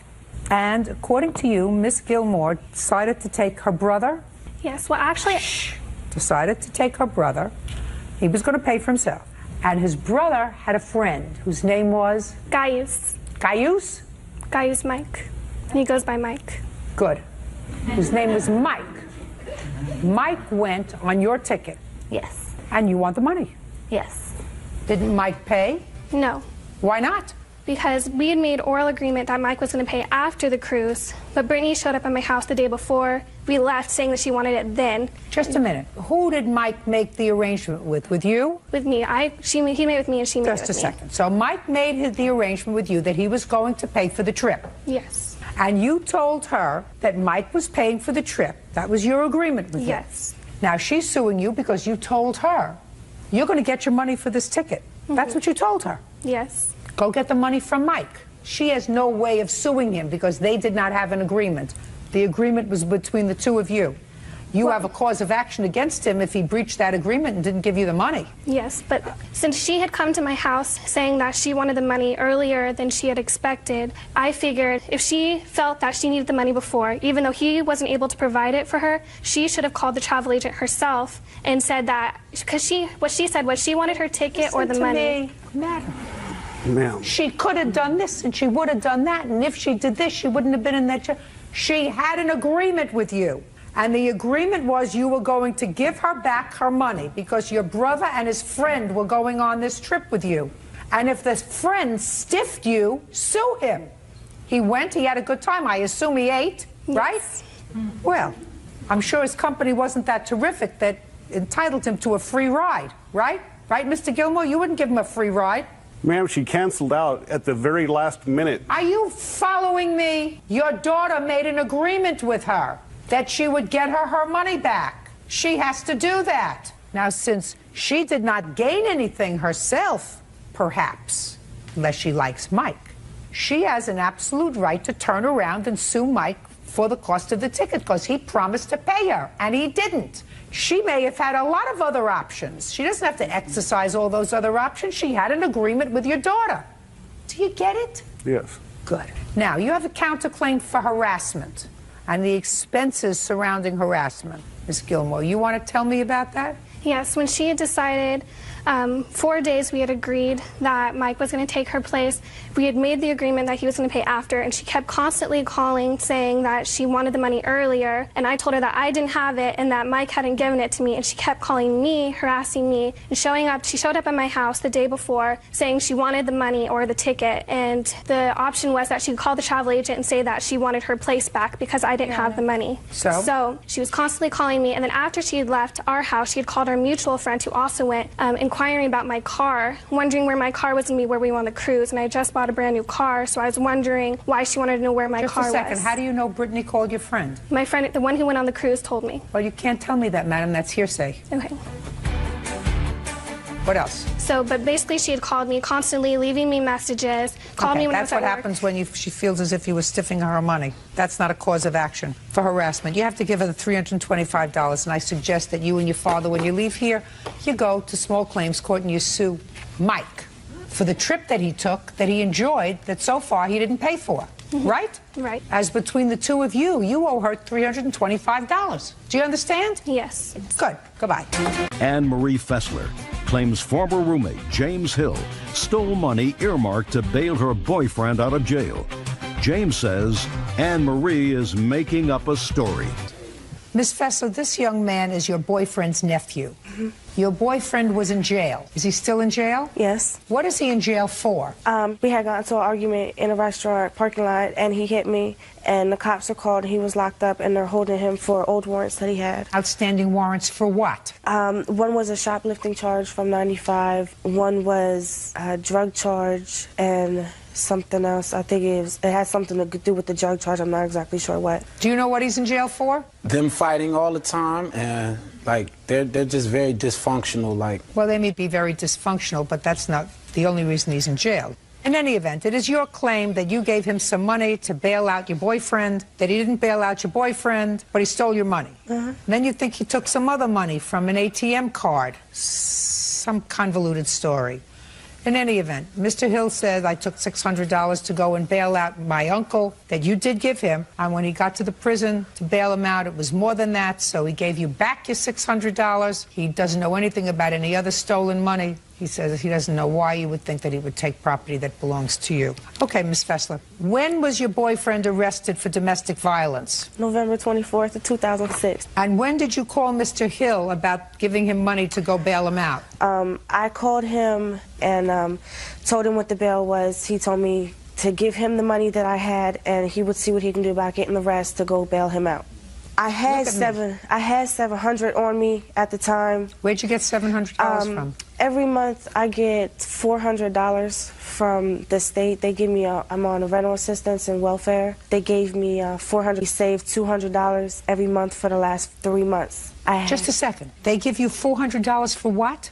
For my kids from welfare every month. How many children do you have? I have 2. So the state gives you $400 a month to feed and take care of your children. And you save $200. I was taking $200 out every month for my kids' Christmas, and the other $200 I was using to buy their diapers and stuff every month. What other money comes into your house? That's all the money that we have. No. Impossible. They were paying... Impossible. They were paying our rent. You, the boyfriend, the 2 children, living on, according to you, $50 a week, because if they send $400 and you're saving $200, that means that the 4 of you are living on $50 a week, unless the boyfriend is selling drugs. No, they were paying our rent also. We were getting rental assistance, too, from welfare. They were also paying our rent, and that was $800 a month that they were paying for us. So they're paying rent. That still leaves you $50 a week to feed. We were also receiving food stamps from them, too. We were getting $500 in food stamps, too. So were you selling those? No. What were you doing with them? Buying food and formula for my son and my daughter. And what was the boyfriend doing? He was trying to find a job. When was the last time he actually found a job? In the summertime. Doing what? He was working for a trucking company. And what happened to that job? He lost his job because he was late too many days. Why was he late? Because I was sick, I was pregnant, so he was staying home to help take care of me and my daughter while I was pregnant with my son. But you had been receiving welfare for a long time, right? Yes. So why wasn't he working and getting you off welfare before you got pregnant with the last baby? We were having a lot of problems. They were trying to help us out with everything that we could. We were moving back and forth from place to place. We were having problems with my first landlord. Listen, the government wants to give away their money to families who are actually living together. That is something that I am not going to rectify in my lifetime, although I would like to try. What I resent is welfare is supposed to provide people with their basic necessities, not enough money to save. You know, people who earn $25,000, $30,000 a year can't put away $200 a month because they have to use that money to pay for rent, gas, electric, telephone, medical, all kinds of other things, medicines, you know, so even if you're working and working hard and earning a moderate amount of money, you can't save $200 a month. Here, you're saving $200 a month on the taxpayer for Christmas presents. That's ridiculous, if I believed you. So, go ahead. So you had saved $600 so far for Christmas, and you gave him the $600. I gave him the $600 and told him to go down and to the bail bondsman, and they said that they would take $600 to get him out. I gave him the $600. I couldn't go down there. They said that I had to be at least 23 to sign the papers. I'm not 23, so I couldn't take the money down there and sign it. How old are you? I'm 21. So I asked him to take the money down there. He said his sister would co-sign with him. Supposedly they took the money down there. He called me back and told me that the bail bondsman wanted more money, that a charge from New York came up on him. So I went... He's some Butte. So he's got stuff from where? Where do you live? Trenton, New Jersey. So you live in New Jersey? Well, it's not far from New York to New Jersey. He gets around. What happened to the $600, Mr. Hill? All right, Your Honor. First of all, everything she said is bogus. Listen to me. I asked you a question. Yes. I said, what happened to the she gave you $600. Yes, that did. You agree with? Yes, ma'am. My question is a simple one, Mr. Hill. And I'm getting hungry. Okay. You understand? What happened to the $600? It went right back into her hand, Your Honor. When? Right after I tried, my witness here, Miss Irvin, she took me to the police station to bail him out. When they told me it was not enough money, I then, plus 155 of my own, because she asked for extra money to go help pay the fines off before he can get bailed out. I never even asked her for that money back. The following morning, she tells me the money's missing, someone's stolen the money. I have nothing to do with that. She told you that someone stole that $600? Yes, ma'am. Yes, ma'am. Yes. Okay, he got up in the morning and came downstairs and told me that in the middle of the night he found my front door to my apartment standing wide open. He said the apartment got cold, he came down and used the bathroom, and the door was standing open to my apartment. I was going to my room to go see where my money was. My money was gone. He claimed that somebody came in and took the money. Miss Fessler, you following what I'm saying, madam? Yeah, I want you to listen to me very carefully. What he's saying is true. I want you to listen to me very carefully. We're starting with this premise, Miss Fessler, that the money you gave him, the $600 to bail out your boyfriend, right, was money that the government intended for your children. That's what the taxpayers gave you the money for, to feed and clothe your children, not to use for Christmas presents, and certainly not to use to bail out your drug addict boyfriend. Do you understand? Yes. Good. Now, it matters not to me, and I'm telling this to you from the bottom of my heart.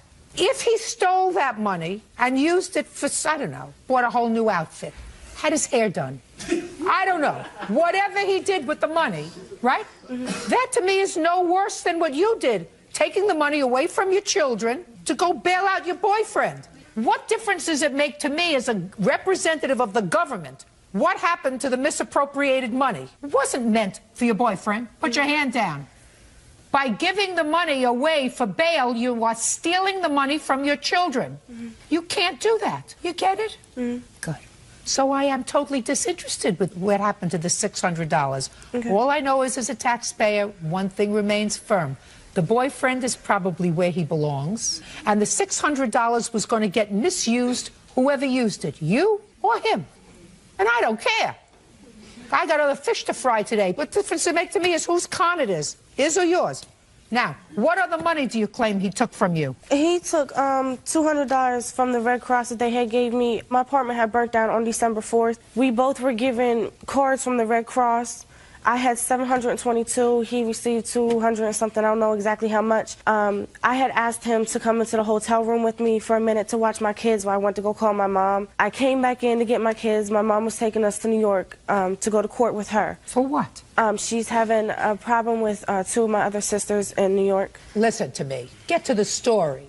The Red Cross gave you money, and you claim that he took out some money from that card. I got to New York to take the money off the card so I could buy my daughter something to wear. My card was not there. He was the only person in the room. I have a police report stating where the money came from. It came from an ATM machine from a store that's right down the street from where he lives. I never told him the money came from an ATM machine from a store. When I called him, he told me that there's no ATM machine in the store down the street. I never said anything about a store to him. Did you steal any money from her Red Cross card? No, ma'am. You had the cards that they gave us. They give you and only you an access code to those cards. You understand? She asked me to watch the children. My room was 2 doors down from her. I kindly came, watched the children. How can I take something within a matter of seconds? They have an envelope. They give you the card. I don't know. All I'm asking you is, did you take her money? No, ma'am. They put the card inside of an envelope. They put the card inside an envelope, and on the envelope is the PIN number. He knew it too because they gave him the same thing. So we had the same PIN So card? just a second.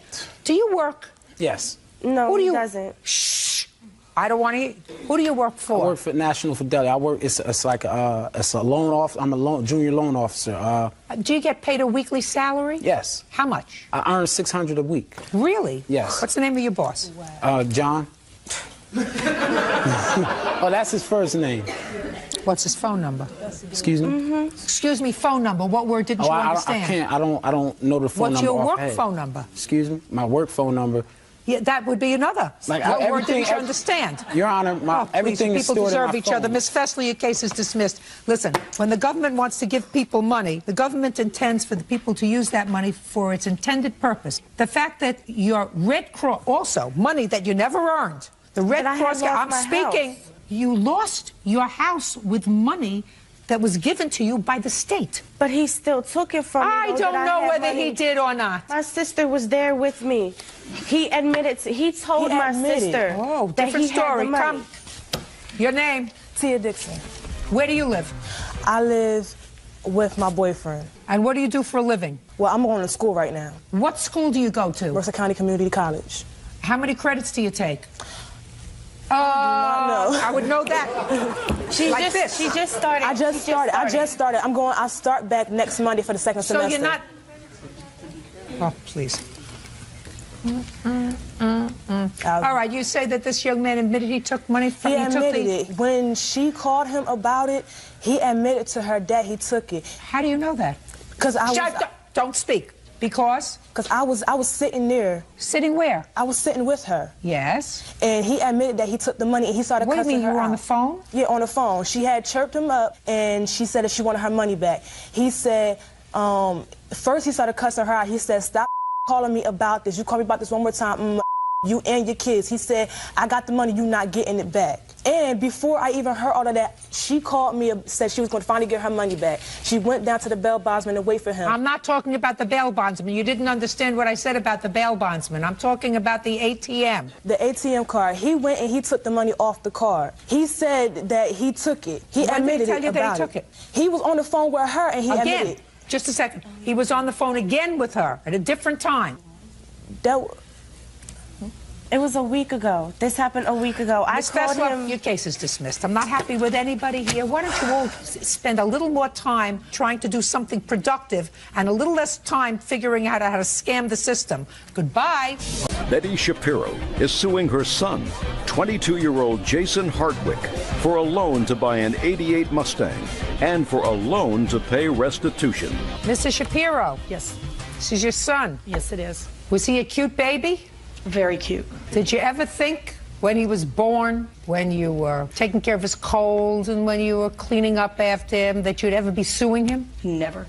You must be pretty frustrated. Very frustrated. He owes me money. I mean, it's not even the money. It's the issue of responsibility. He needs to pay his debts, and that's why we're here. How many children do you have? 4. Where does he fit in? The second son. I have an older son, him, a younger son, and a daughter. What about your other children? They okay? They're fine. So this is what the case is about. You loaned him money for a car. Correct. Tell me your first name. Jason. Jason, when did your mother loan you money for a car? I'd say last year around Mr. February. Shapiro, when did you loan him money for the car? May 13th of 05. What kind of a car did you buy, Jason? I bought a 67 Mustang. 67 Mustang? Or, no, it was an 88, sorry. I was thinking of a different car. 88 You're only 5.0. Sorry. century apart. What? It's an 88 5.0 Mustang. And according to your complaint, Mr. Shapiro, he paid on the car. Yes, he made 4 payments. And what was the total amount he borrowed? $1,500. How much did he pay you? On 6/14 of 05, he paid $120. On 7/18, he paid $95. On 8/20, he paid $80. On 9/21, he paid $75. And then he stopped paying. And Jason says he stopped paying because the car got towed. Yep. And he couldn't get the car out of impound because he didn't have any money. Correct. So he called you and he said, can you give me some money so I can get my car out of tow? You said, I don't have any money to give you to get your car out of tow. So the car didn't get out of tow. He lost the car, and he says it's your fault that he lost the car so he doesn't have to pay any more money. Right. Right? That's your defense. Yep. Do you want to say that to me? Because I've said it now, but I would like to hear it coming from your mouth, Jason. Well, I borrowed the money, I got the car, then where I was staying, I was forced to move, and I couldn't move the car at the time because it was broken down at the time. So where did you leave it? In front of my friend's house. How long did you leave it there? Like maybe a week before it got towed, because I had to get it fixed, and I was fixing it, and then I'm trying to Well, work. you could have pushed it into somebody's driveway or something. I didn't right? have no driveway to put it in. Did you call your mom and say to her, listen, can I leave the car in your driveway? Well, I didn't think to ask her that, and You didn't then I would have think? had to have it towed over there or something. I didn't have the money for that either. So you think it's her fault that she didn't lend you more money? Yeah, so I couldn't get the car. If I don't have a car, why should I give her the money for it? Let me ask you this question, Jason. How old are you? 22. Did you go to high school? Yeah. Did you finish? No. That was a big mistake. Yeah, I know. Now, you look like a pretty stout kind of guy. Do you ever eat at a restaurant? Yeah. Go in, you order dinner, finish the dinner, they bring you the bill. Yeah. You look at the bill and you say, why do I have to pay this? There's nothing on my plate anymore. It's all gone. What do you mean? I want you to make believe that your mother is a bank. And instead of borrowing this money from your mother, you borrowed it from a bank.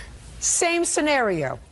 You're doing road work on the car in the public street where you're not allowed to do it. You leave the car on the street. Somebody gives you a free pass for a while, but after a week, they tow your car. You don't have money to get out. You call the bank. Say, listen, I owe you money on a car loan, but unless you loan me more money so I can get my car out of tow, I'm not going to pay you any more money. Hello? Is this a crank call? Do you understand what I'm saying to you? Yeah. Does that sound foolish to you, Jason? Yeah, it does. So let's not sound foolish. I mean, the first foolish thing that you did was not graduate from high school, because then you would have had money, maybe, to fix your car. Now let's get to the other problem that you had. I'll hear you again, Mrs. Shapiro.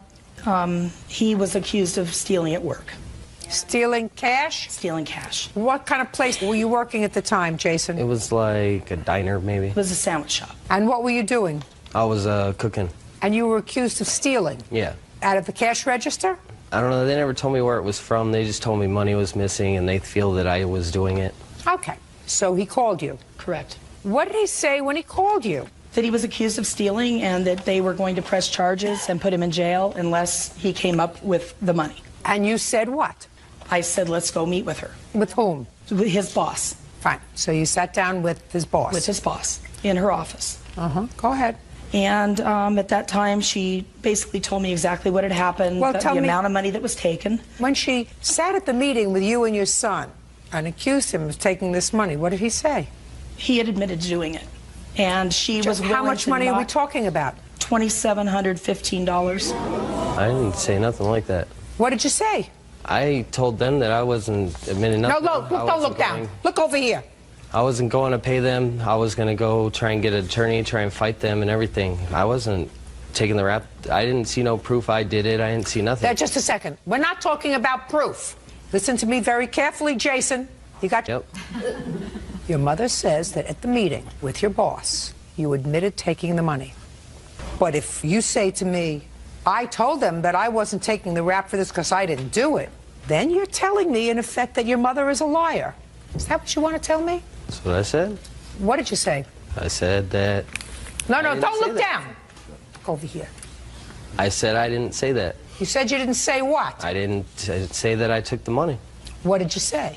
I said that I was going to try and fight it. With what? However I could. Is that what you told your mother? Yeah. Tell me exactly what you told your mother. I didn't tell my mom really anything. I just said I wasn't going to, I didn't want to pay it. I didn't want to give them this money. I didn't want her to give them the money. I didn't want nothing. I just wanted to go try and get a lawyer or whatever and try and fight this out. So then why in the world, Jason, did you call your mother and arrange to go to a meeting with her? And why did you go to the meeting with her? You've been told that you were accused of stealing.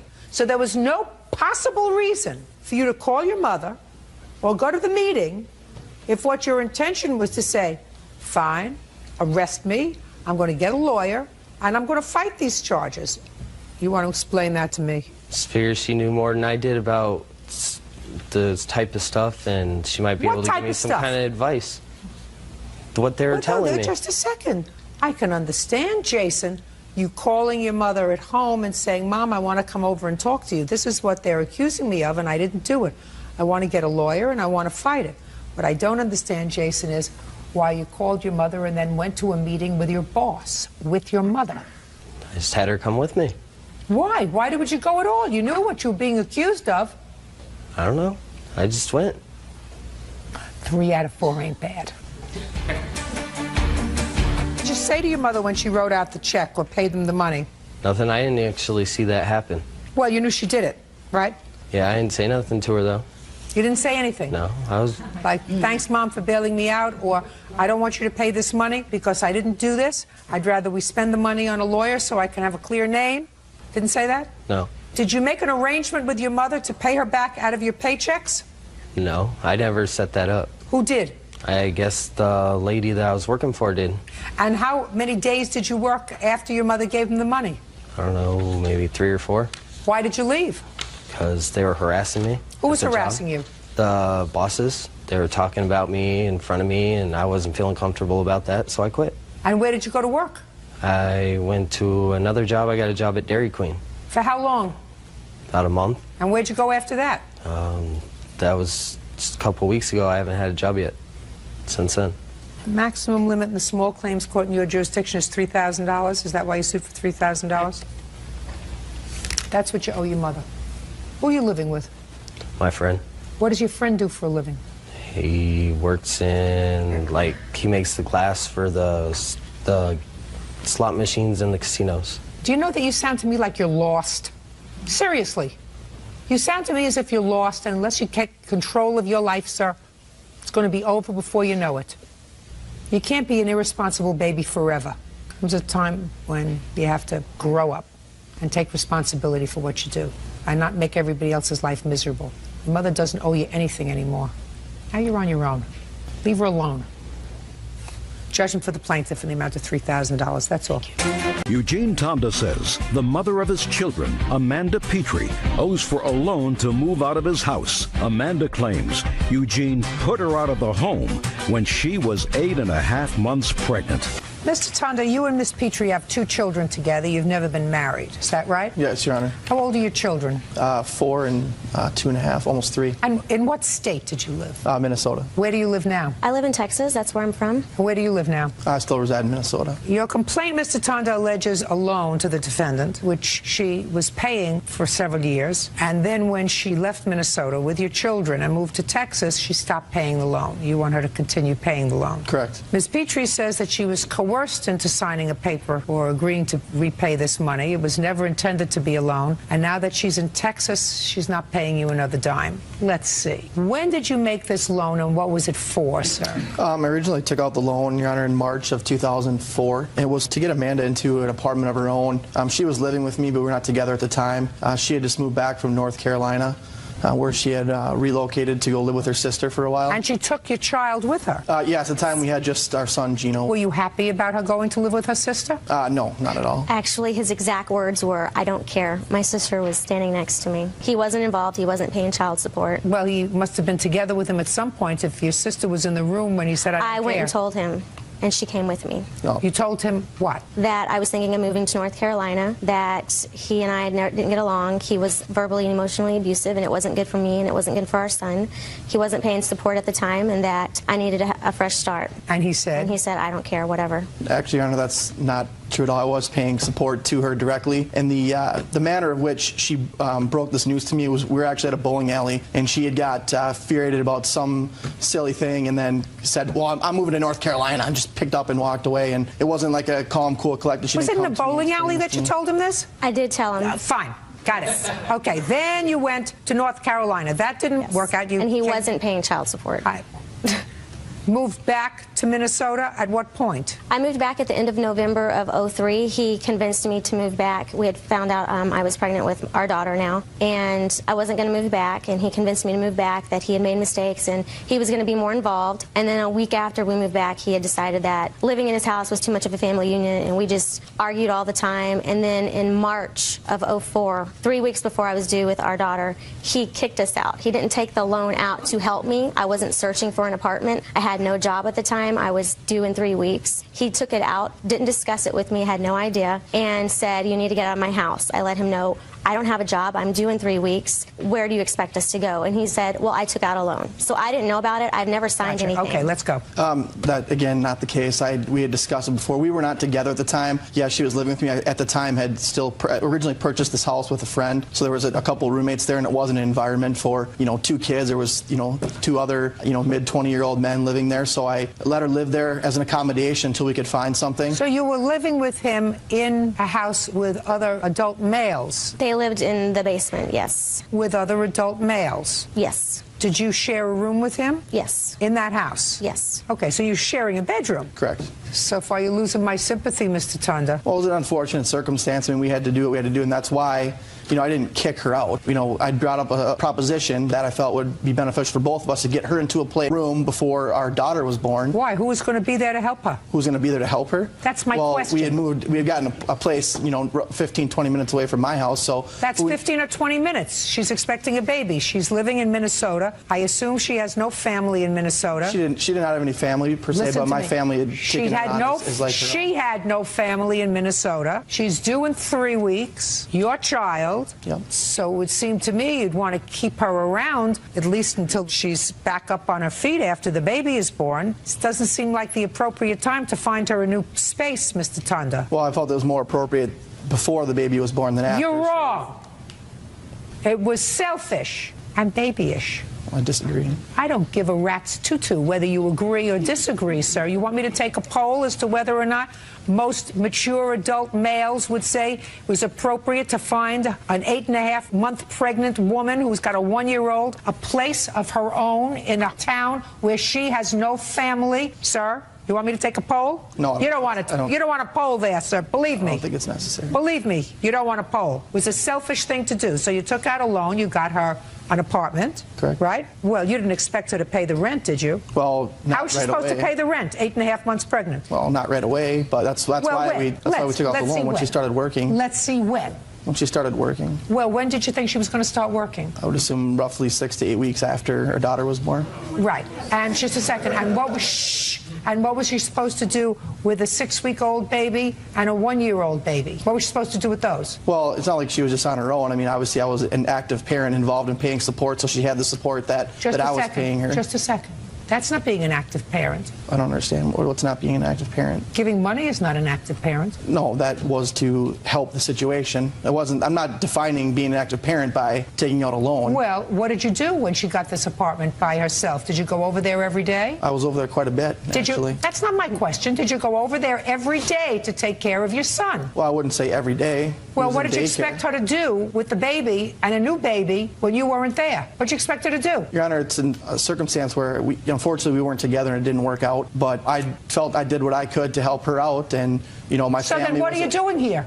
My question to you, sir, is what are you doing here? You took out a loan to get her an apartment so she could be on her own after impregnating her twice. Well, I'm here to, it was, a loan is the key word. She agreed to pay, and she faithfully paid on it for 2 years on the loan. And then once I filed for custody of my children, because she picked up and moved to Texas with 5 days notice. Well, that was a bad thing for her to do, to pick up and move to Texas, if you were a good and involved father. Because she has only her best interest in mind, not the interest of the children, hence the reason that I filed for custody. And you only have the best interests of the children in mind. Actually, I do, Your Honor. Then what are you doing here? How much support were you paying 2 years ago? When we had just our son born, I was giving her about $400 a month. $400 a month? A month. That's incorrect. Okay. I was giving her $200 every 2 weeks. And what do you give her now? $800. Every 2 weeks? No, $800 a month is what the court has ordered me to pay. Well, that's the same thing as you were paying her before, for one child. Now you're giving her the same amount for 2 children. Right, which is double. Normally it's only a 10% increase from the first one to the second one. So that doesn't sound like, sir, the best interest of the children percentage. It's usually a 10% increase? Yeah, 25% of your income for the first one, and then in Minnesota it's 35%. No, so, that's not, sir, you don't get confused. Well, I know it's not 10%. Those are the minimum federal child support guidelines, which have been adapted in every jurisdiction. That's the minimum.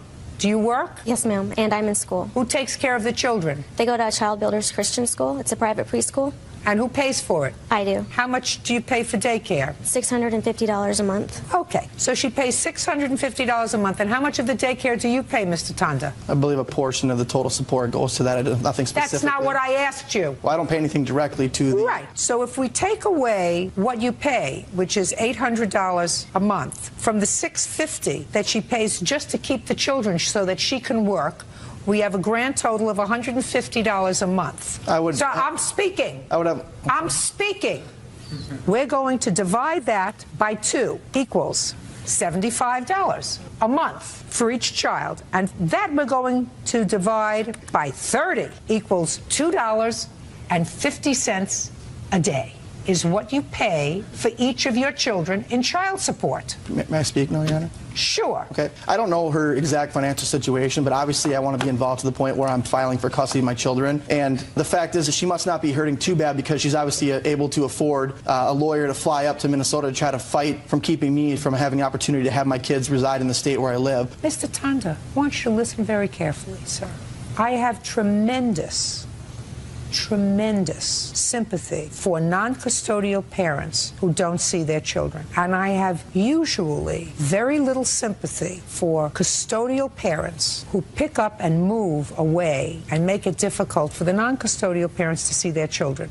Usually. But let me explain to you, sir, that in this case, Miss Petrie followed you from Wisconsin to Minnesota, where you live. 2 times, right? Correct. And when she came back the second time, she had a baby, and it didn't work out. You say, I fulfilled my obligation because I wanted to be close to my children, paid the rent so it would be comfortable and easy for her, and gave her $200. But out of that $200, I expected her to work with 2 children, and to pay for daycare, and to pay me back my loan. Do you see why sympathy is waning for you, Mr. Tanda? Your Honor, the state was picking up the majority of the tab of the daycare when they were in Minnesota, so the situation that we had in Minnesota was perfectly fine. No, it wasn't working fine. You put her out and put her in her own apartment. And what you're supposed to say, Mr. Tanda, is, I'm sorry for bringing you to court. It was a stupid thing for me to do, because I have found a very unsympathetic judge who doesn't find that this was a loan. The court finds that it was a very comfortable way for you to stay in your house with your 2 bachelor boyfriends and get rid of your responsibility that you didn't have to deal with on a regular basis, which clearly, according to your own testimony, you didn't. You weren't at her apartment every day after the baby was born,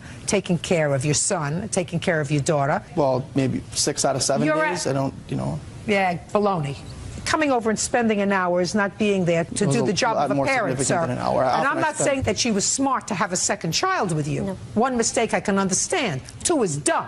I agree. But it takes 2 to tango. It does. What I'm telling you is, right now, the mother of your 2 children seems to be taking care of her financial responsibilities relatively comfortably. She's got a job, she pays for daycare, and she's doing that with marginal help from you. Well, unfortunately, with her picking up, moving 1,300 miles away, where did you expect her? Listen to me, sir. Where did you expect her to move to? You expected her to move to a jurisdiction that was closer to you, where she had nobody? No, she picked up and gave me 5 days' notice when I'm supposed to have my kids for a Christmas vacation, and she calls and tells me they're not coming and she's moving to Texas. Right. So that's where her family is, though. That's where her family is, right? Her mother, who she said nothing but bad things about the whole time. Her mother and who else? Her brother lives a few hours away. Got a mother and a brother. Yep. What do you do for a living? I work for a cell phone company. Which cell phone company? Verizon Wireless. Good. They have offices in Texas. Why don't you move there? It's Listen to me. That's where your family is, sir. Your 2 children are in Texas. Her support system is in Texas. She had a tremendous support system from my family, too. Now, her family's not your family. Right. You want to be near your children? Your Honor, can I talk Go to for a minute? Texas. When our son was being delivered and her mother had called and she was holding our son, this is how much she adores her mother. She said, "Oh, that's the grandma No, I of did the not. phone." And we have it on Mr. videotape, Your Honor. So Mr. for her to say that that's an excuse to move down there and have her support system, Mr. she doesn't Tanda. even barely get along with her mom. Mr. Tanda, you get along with your mother? I do get along with my mom. Ever not get along with your mother, sir? I never Did you bad- ever not get along with I your would, but I mother? never badmouth my mom. Did you ever to not everybody get I along? know. That's not what I asked you. Did you ever not get along with Of your course, mother? as much as everybody probably hasn't. Okay. And I'm going to tell you something. There are a lot of curse words that go on in a labor and delivery room. A lot. I guarantee you that she called you a couple of names, too. If she didn't, she probably meant to. Let me explain something to you, sir. You don't have a profession where you're licensed to practice only in the state of Minnesota. And if I were you and if I wanted to see my children, I would call up my boss and I would say, please find me a place in Texas so you could be a lot closer to your children if that's in your mind. But based upon what I hear, you wanted her out of the house. You took out a loan. I see no reasonable expectation for the foreseeable future of you being paid back any money from somebody who now has 2 babies, no job, living in a place where she has no family. I don't see any reasonable expectation of you being paid back, sir. And that's part of a contract, if it's a loan. You did the right thing if you weren't getting along and helping her get set up. Don't be a fool now, Mr. Tanda. Your case is dismissed. That's all. Cynthia Aseltine and her daughter, 19-year-old Danielle Ireland, are suing Cynthia's former landlord, Sidney Neese, for the return of a security deposit, moving expenses, and damages from an assault. All rise. Now it's case number 40 on the calendar in the matter of Aseltine Ireland versus Neese. Parties have been sworn in, Judge. You may be seated. Sir, have a seat. Who is Miss Ireland? I'm Miss Ireland. Aselton? Aseltine is my mother. Miss Aseltine, according to your complaint, you, not your daughter, but you, rented a room from the defendant. Yes, ma'am. And you found that room on something on the internet called Craigslist? Yes, ma'am. And signed a month-to-month lease. I did. When did you sign that? March 1st, 2007. Where had you been living before that? I was residing in an apartment which I shared with my daughter, and she decided to move out on her own and get her own apartment. So I thought it would be good for me to move into a place where I could save a little money, maybe meet some new people, until I was able to purchase my own home. How long had you been renting rooms? I've been renting rooms for about 4 years. What kind of property do you have? I have a home in Elk Grove, California. How many bedrooms? 5 bedrooms. How many tenants do you have? Currently 1. How many tenants did you have when you had Miss Aseltine? Just myself and Cindy. And it was a month-to-month tenancy? It was. It is your claim that Miss Neese terminated your tenancy without proper notice, and you want moving expenses, your security deposit back, and you want damages because she, you claim, assaulted both you and your daughter. Yes, ma'am. Ms. Neese says that you are not entitled to your security deposit back because you promised that you were going to stay through April, and you didn't. It is her claim that you actually assaulted her. So let's find out when the trouble began. You moved in March 1st. Yes, ma'am. Go ahead. About approximately a week after I moved in, I noticed some strange behavior from Miss Neese. When I was in the home alone, and especially when I had company over, I would notice some outbursts. Seems she was talking to herself, kind of laughing out loud. She'd walk through the home when I'd have company over and bang anything that would make noise, opening and closing compulsively the garage door. The washer was close to my room, so she'd slam the washer door up and down. Got it. Let's move on. Okay. And I became just really uncomfortable in the home. I'd find myself, I'd sign up for overtime, I'd go to the gym, anything to avoid coming home because her behavior was really disturbing and uncomfortable. And so I noticed that it became more obvious when I had company over, so I decided to talk to her about it. So maybe I was doing something wrong. And so I came home, and so I knocked on her door. She didn't answer, so that's when I called her cell phone, and I found that she was actually at home in her room. And she came out, and I had a conversation with her, and I said, said, is there something bothering you, lately? Because I've noticed that you've been slamming things around, banging things. And her response was, bang? I don't bang. I don't bang anything. I said, oh, okay, well, apparently, when my boyfriend's over, does he make you uncomfortable? No, I don't have a problem with your boyfriend. And I said, well, one night he spent the night here, and it seemed that you were really uncomfortable with that, and that's when I noticed the most noise. She goes, well, I didn't even know he spent the night. And she goes, well, it's in your lease agreement that you can't have any overnight guests. I said, well, I didn't notice that in my lease agreement. I apologize. Was it in your lease agreement? It was, ma'am, in my lease agreement. Okay. And I said, I respect that. And I said, well, that's something that I'm not sure if I could live with. I apologize. I overlooked that. And I said, if you feel real strong about that, then I think I might have to make a decision to move out. And I would go ahead and give you a proper 30-day notice. And she goes, okay, well, that's fine. Fine. What day was that? That was in March? Okay, that was of March. I sent her a copy, certified mail, which she... May I see it, please? Absolutely.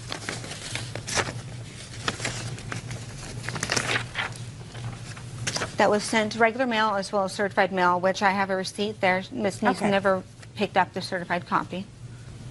Okay, and you received this letter terminating Yes. her tenancy? Yes, I have Fine. it right here.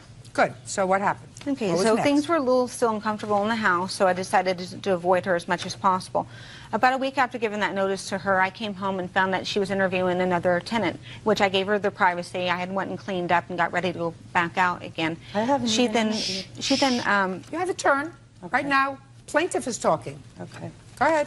After I had finished and cleaned up and the person had left, she had come and spoke with me and said, okay, well, when are you going to be moving your furniture out? I understand, I received your 30-day notice. And I go, well, I can start putting it in storage soon if you really need the space, because she was saying that she wanted to offer that space to the tenant. She goes, well, that's your right to keep it there for the remainder of the month. And, things seemed to be okay then, but she was still exhibiting some behaviors that I just didn't feel that... I understand. You were moving out for a reason. Keep going. Absolutely. And so I had received a phone call on March 31st. I was at the gym, and I received a message from Miss Neese. And the message, she says that she's demanding that she have a face-to-face meeting with me and discuss the 30-day notice agreement and finalize me moving out. And so I was kind of, I didn't understand. Just tell me what happened. Okay, so I pulled her up, and I said, I got your message. What's the deal with me having to come over? And she goes, well, I want you to speak to me face-to-face. I gave you the same respect when you gave me your 30-day notice. And I said, well, I really don't want to have any confrontation with you. You're making me feel really uncomfortable and threatened. She goes, well, if you do not come home right now, I'm going to lock you out. And I said, you can't lock me out. And she goes, I'm telling you, if you don't come home right now, I'm going to lock you out. At that point, she disconnected the phone call. Me and my boyfriend were at the gym. I said, come on with me. She's threatening to lock me out. I need to go home. When we got there, me and my boyfriend entered the home, and Miss Neese was in the kitchen. She had already taken all my groceries out of the fridge and out of the cupboard and had set them up on the counter as if she was moving me out. I said, what are you doing? Please put my things back. You can't move me out. What's the problem? And at that point, she came around the counter of the kitchen with her finger in my face, and she goes, girl, you better shut your mouth, because in the name of Jesus, I'm going to smack the devil out of you. At that point, my boyfriend placed his body in between us because she was this close in my face, and he's that face to me, and he's like trying to block her. And she turned around, and she swung about backside of him and hit me upside the head. At that point, I grabbed my cell phone. She grabbed her cell phone. I called the police. She called 911. The police arrived, a female police officer. Police officer went and spoke to Miss Neese. Miss Neese had stated that she was going to be locking me out of the house, and the officer had stated, legally, ma'am, you cannot lock her out of the house. And she goes, don't you tell me how to run my household. Can I see the police report, please? Yes, ma'am. Now, when did the incident happen with your daughter? Same day. Same day? It was a little bit later on that day when I had came. The police officers had actually left at a certain point, and my mother had called my boyfriend and get a U-Haul to get all of her things, and we both ended up showing up at the exact same time as my mom with the U-Haul, and that's when I arrived. And what happened with Miss Neese?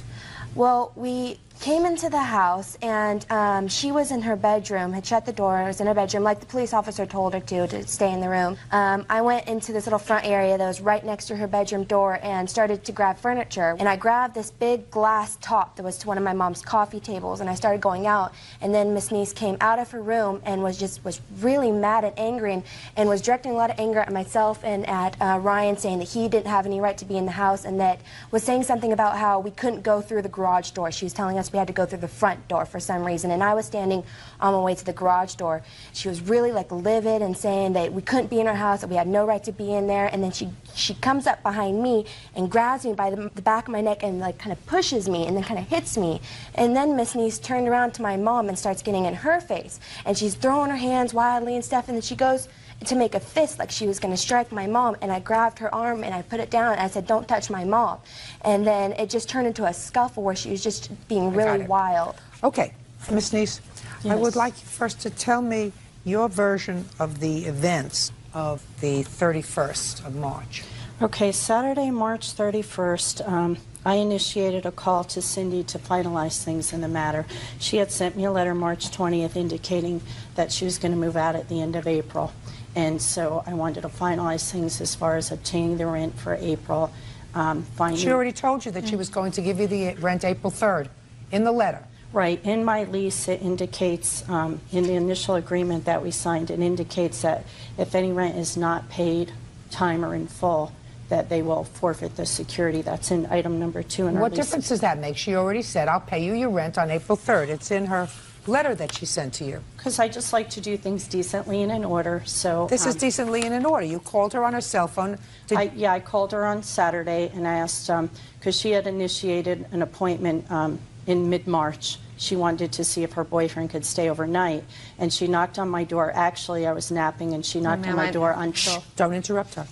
I'm just asking you what you told her on March 31st. You called her, she's at the gym. On March 31st, I asked her if she had any time in the afternoon. I said I'd appreciate if we could finalize things and, you know, get the rent. So then she started cursing at me, and she started getting really violent on the phone and calling me up. Did you tell her she had to come home or else you were going to change the locks? No, absolutely not. Did you take her food out of the refrigerator? I'm speaking. No, I didn't actually. Did you take her food out of the refrigerator and place it on the counter? No, not... Did you tell the police when they arrived that you were planning on changing the locks and locking her out?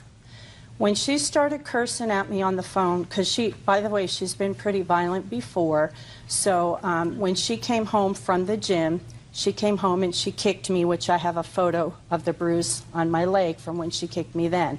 At that point, I had called the police, and because I had wanted to have her arrested.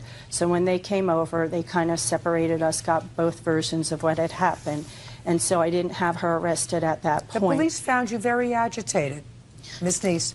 According to all 3 police officers who arrived at the scene... Well, she assaulted me. I have pictures. Found she admitted biting me on the arm. There was an altercation. There's no question there was an altercation. Well, I actually didn't touch her or her daughter. Both of them came home. She called her daughter, and they both came in, and then they assaulted me in my room. And that's why I had called the police a second time. When I was on the phone with the police, I was terrified. They said, "Where are you?" I said, "I locked myself in my room," because I was afraid they were going to come in again. I have pictures of the door and from when they tried to barge in my door.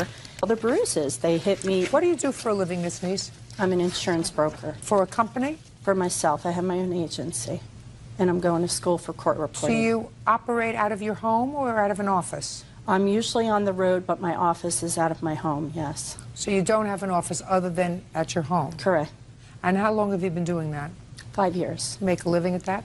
Yes. The last time you had a tenant prior to the plaintiff, what was that tenant's name? Prior to Cynthia?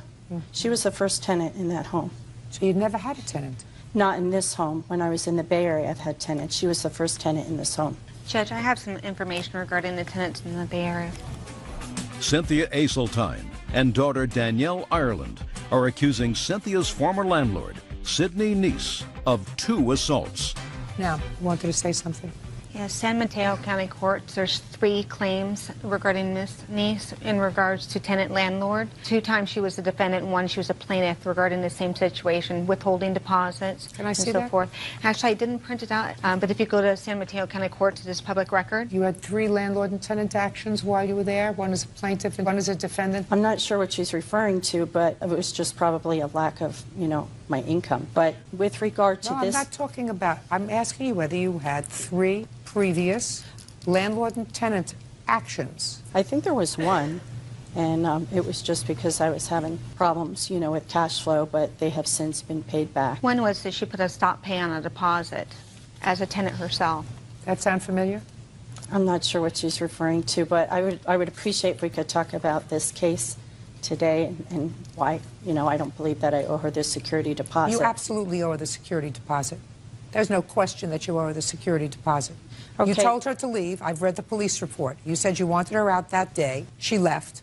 She did not stay the month of April, despite the fact that she said she was planning on paying April's rent. You absolutely owe her the security deposit. There's no question about that. Well, because she assaulted me, and I had to put out expense. She didn't return the key when she moved out. I believe that this was an unfortunate circumstance, that everybody's tempers got very flared up. Actually, on that. mine did not. Well, not according And to I the was Miss Neese. According to the I police, was the only blatantly assaulted by her and her Miss daughter, Neese, and her boyfriend had I'm to telling pull them you, off of me. and the police department. when I'm she speaking. moved When I'm out- speaking, don't speak. Okay. Clearly, not only did you claim that they were assaultive, you I have also. I'm photographs of all speaking. the I'm assaults. speaking. Do you hear me speaking? You also claim conspiratorial behavior on the part of the police. You weren't satisfied with the police officer who came. You demanded their supervisor. 2 supervisors arrived. They couldn't calm you down. You demanded their supervisor. So everybody is in a conspiracy against you. There's something not right, Miss Neese. All of that is clearly contained in the police report. I assume you have a copy of it. The copy that I obtained from them does not contain that information. That's not what they had given me. They May gave not me be what one they line. gave you, but that's what I have. Okay, can I show you the pictures of my bruise? Absolutely. And actually, I still have them on my body. Absolutely. Show me. This is a picture of when she bit me in the arm. She absolutely acknowledges that she And bit you in then, the arm, and she a says she bit bruise you. on my I'm breast. speaking. Don't you want to hear me speaking? She absolutely acknowledges that she bit you in the arm so that you would let her go. Absolutely, ma'am. Okay, can I tell my version of the story, ma'am? When I contact the police department. What had transpired, basically, the whole issue, when she first, in the initial ad, I indicated no alcohol, no overnight guests, and she breached both of those. She was drinking a lot while she was there, and she was having overnight guests, her boyfriend. And I never even said anything because I didn't want to get into it. But then she mentioned, she talked to me that one day, and I said, no overnight guests. Are you okay with that? So she gave you said, notice. Listen, I got it. I have other things to do today. She said, I'm moving. She sent you an appropriate notice that she's moving. Move on with it. Get to the 31st. Right, but then she didn't pay the rent, and so I wanted No. She has no obligation to pay the rent on March 31st. None. And if you demanded that she come home from the gym... I didn't demand that she came home. I called her on the cell phone, and I said, do you have any time this afternoon? What's your availability? I don't think you should have roommates. I don't think you should rent rooms to anybody. I don't. I think that you are a very, very nice lady who clearly should live alone, not with anybody else, because you can't make rules for adults. I mean, she's an adult lady. She's not a teenager. You didn't rent to a teenager. And if you don't like other people living in your house because other people aren't going to do things the way you do... Well, it's not that I want to do things the way I want to do. Don't. But when I rent rented a room. They said no overnight guests. When Absolutely I rented, they right. set their And she said guidelines, I didn't... And I honored them. So if she didn't want to... Do you take medication? Do you take medication? No, ma'am. You should. Because I've already told you 4 times, this is the 4th time, that when I start to speak, you have to stop. Okay. You can't. There's something that's not working right. You owe her security deposit, which was how much? It was $500. Did either of you seek any medical treatment for your injuries? No, ma'am. Yes, I did. I'm not talking about you. Now, where did you move when you moved? I was actually homeless for 8 days. I was allowed to stay at my boyfriend is roommate with another roommate, and he was out of town. That's fine. Don't make up things as we go along. You weren't homeless because you were able to sleep someplace. Well, yes. I mean, I was without a permanent... Fine, and then you found someplace. Yes, ma'am. Perfect. Whole thing is very, very unfortunate. Really, very unfortunate. You want to say anything to me? No. You want your security deposit back? Absolutely. You got it. Judgment for the plaintiff in the amount of $500. Your counterclaim's dismissed. That's all. Why is that excuse for me to step out? Melissa Garbalinsky claims ex-boyfriend Matthew Heckroth took her car without permission and wrecked it. Melissa says Her 9-year-old son was a passenger in the vehicle. Ms. Karbolinski, this gentleman used to be your boyfriend. You lived together for a period of time. It is your claim that while drunk, he drove your car and crashed it. That is and true. Also endangered your child, who he took with him. Mr. Heckroth says it was you who drove the car, probably had a blackout and don't remember, crashed the car, and are now blaming it on him. How long did you live together? About 4.5 months. In your home or his home? Yes, in my home. I paid all the bills. Okay. What kind of work do you do, Mr. Heckroth? I'm a detailer at a car wash. How long have you been detailing cars? Since January. How old are you? I'm 26. Prior to January, Mr. Heckroth, when you started detailing cars, what were you doing? It's not an answer. I can't remember. Well, it's not so long ago. Do you suffer from any debilitating disease? No. Then what were you doing prior to January? I did nothing. What do you want to be when you grow up, Mr. Heckroth? Actually, there's a couple things. A correctional facility guard or an animal cop for Houston or Detroit. And what are you doing to further that career goal? I have every GED book there is, and I study on my time off. So you have to get your GED first? Yes. All right, Ms. Karbolinski, tell me when this incident happened with your car. This happened about March 12th. Now tell me what happened on or about March 12th with your car. Well, Matthew had some friends over, and they were sitting in the living room. I told him I was going to bed about 10 o'clock. What were the names of his friends who were over? Jenny and Lance. Okay, go ahead. And I told him that I was going to sleep because I take sleeping pills for insomnia. So I took a sleeping pill, went to bed. My son was in his room playing video games. I woke up the next morning and saw that my car was smashed. I walked in the house and asked him what had happened. And he hesitated for a minute and he said he didn't want to tell me because I had to get up early in the morning, and he smashed the car. That is a lie. Don't speak, Mr. Heckroth. Okay. Go ahead. I asked him how it happened. He said that he took off with my car last night with my son, which I'm very upset about because my son could have been injured. Where did he go? Where did he tell you? He went to drop off his friends. Okay. Put your hand down. You'll come to your turn, Mr. Heckroth. Okay. I wish you were so vigorous about finding a future. Okay, that is a... Go ahead. And when I woke up in the morning, I saw that my car was smashed. I asked him what had happened. You told me that already. Okay. I have a very good memory. Heckroth doesn't have a good memory, but I have a good memory. Okay, so... And that's about what happened. Can I see pictures of the car, please? Yes, you may.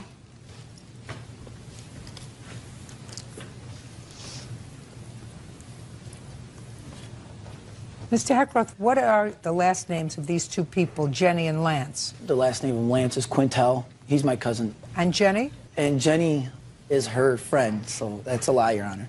She was there that night, too, but it was her friend. Okay. And I would never drive with a kid in the car. That's absurd. Okay. Now, Lance was your friend? My cousin, yes. Your cousin. And how did he get to your house? He, Look at me. Yes, he walked that night. Walked. What's his telephone number? 989-04. So he walked to your house from where? I don't know where he came from. He lived down the road, or I'm not sure how he got there. But he stayed the night that night. And where did he stay when he stayed the night? On the couch. So he was there in the morning? Right. Does he work? No. He just had surgery on his arm. What kind of surgery did he have on his arm? I'm not sure. He had a broken arm. He required a rod put in. Oh, so he can't drive? No, he can't. So he walked from somewhere down the road? Yes. Do you know where his cousin lives, somewhere down the road? He lives all over. He lives all over. What does that mean? He is like Matthew. Sort of falls down wherever he can. Yep. Now, Jenny, he says Jenny is your friend. We were friends, but she pulled a lot of stunts with different people, and I don't care to talk to her anymore. She did come over that night, and her and Lance both went home that night because I told Matthew I didn't want anybody in my house after I went to bed. So Jenny was your friend? She was my friend at the time, yes. Does she have a cell phone? No, she does not have a cell phone. She has a home phone. What's her home phone number? 1-989-6. Okay. Now, Mr. Heckroth, now you're going to tell me your version of these events. Okay. I had to work early in the morning that night. So I went to sleep while Melissa, her friend Jennifer, and my cousin partied while her son was in the room. But I was laying in bed awake when she took her friend home. Lance was in the car too. She took her friend Jennifer home, and they said they were going to the bar, but they showed up late that night, and then she woke up the next morning flipping out about her car, which I knew nothing about because I had to be to work that early that morning. And both Jenny and Lance are going to corroborate the fact that Miss Garbolinski took them home. Is that right? Yes. When I called them? Yes. Both of them? Yes. That's why Jennifer was her first witness, but wouldn't come to lie for her.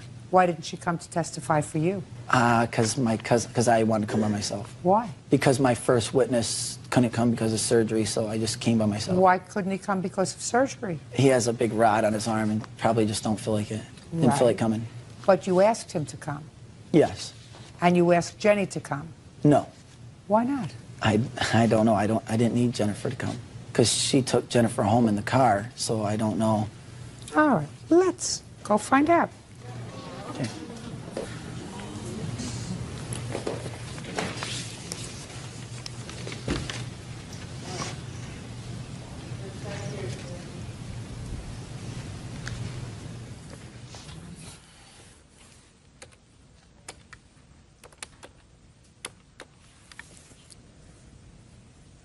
Is this Jenny? Jenny? This is Judge Judy Scheinlin. How are you? I have a question to ask you. I'm trying a case, and I want you to think back to March 12th of this year, okay? Do you remember when you were at the Garbolinski-Heckroth home? Okay. How did you get there that evening? You were dropped off. By whom? By Matt. Who took you home? Okay. And was Lance in the car? Were you in the car when the accident occurred? Tell me how the accident occurred. Okay. Fine. I appreciate the information. Thank you very much. Bye-bye.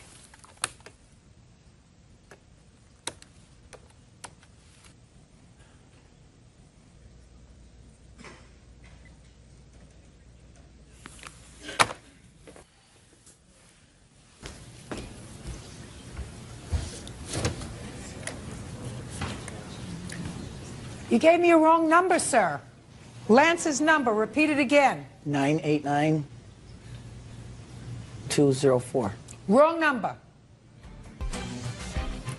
Belongs to a Connie and Don. Connie and Dennis, that is his parents that he's staying with because of his arms.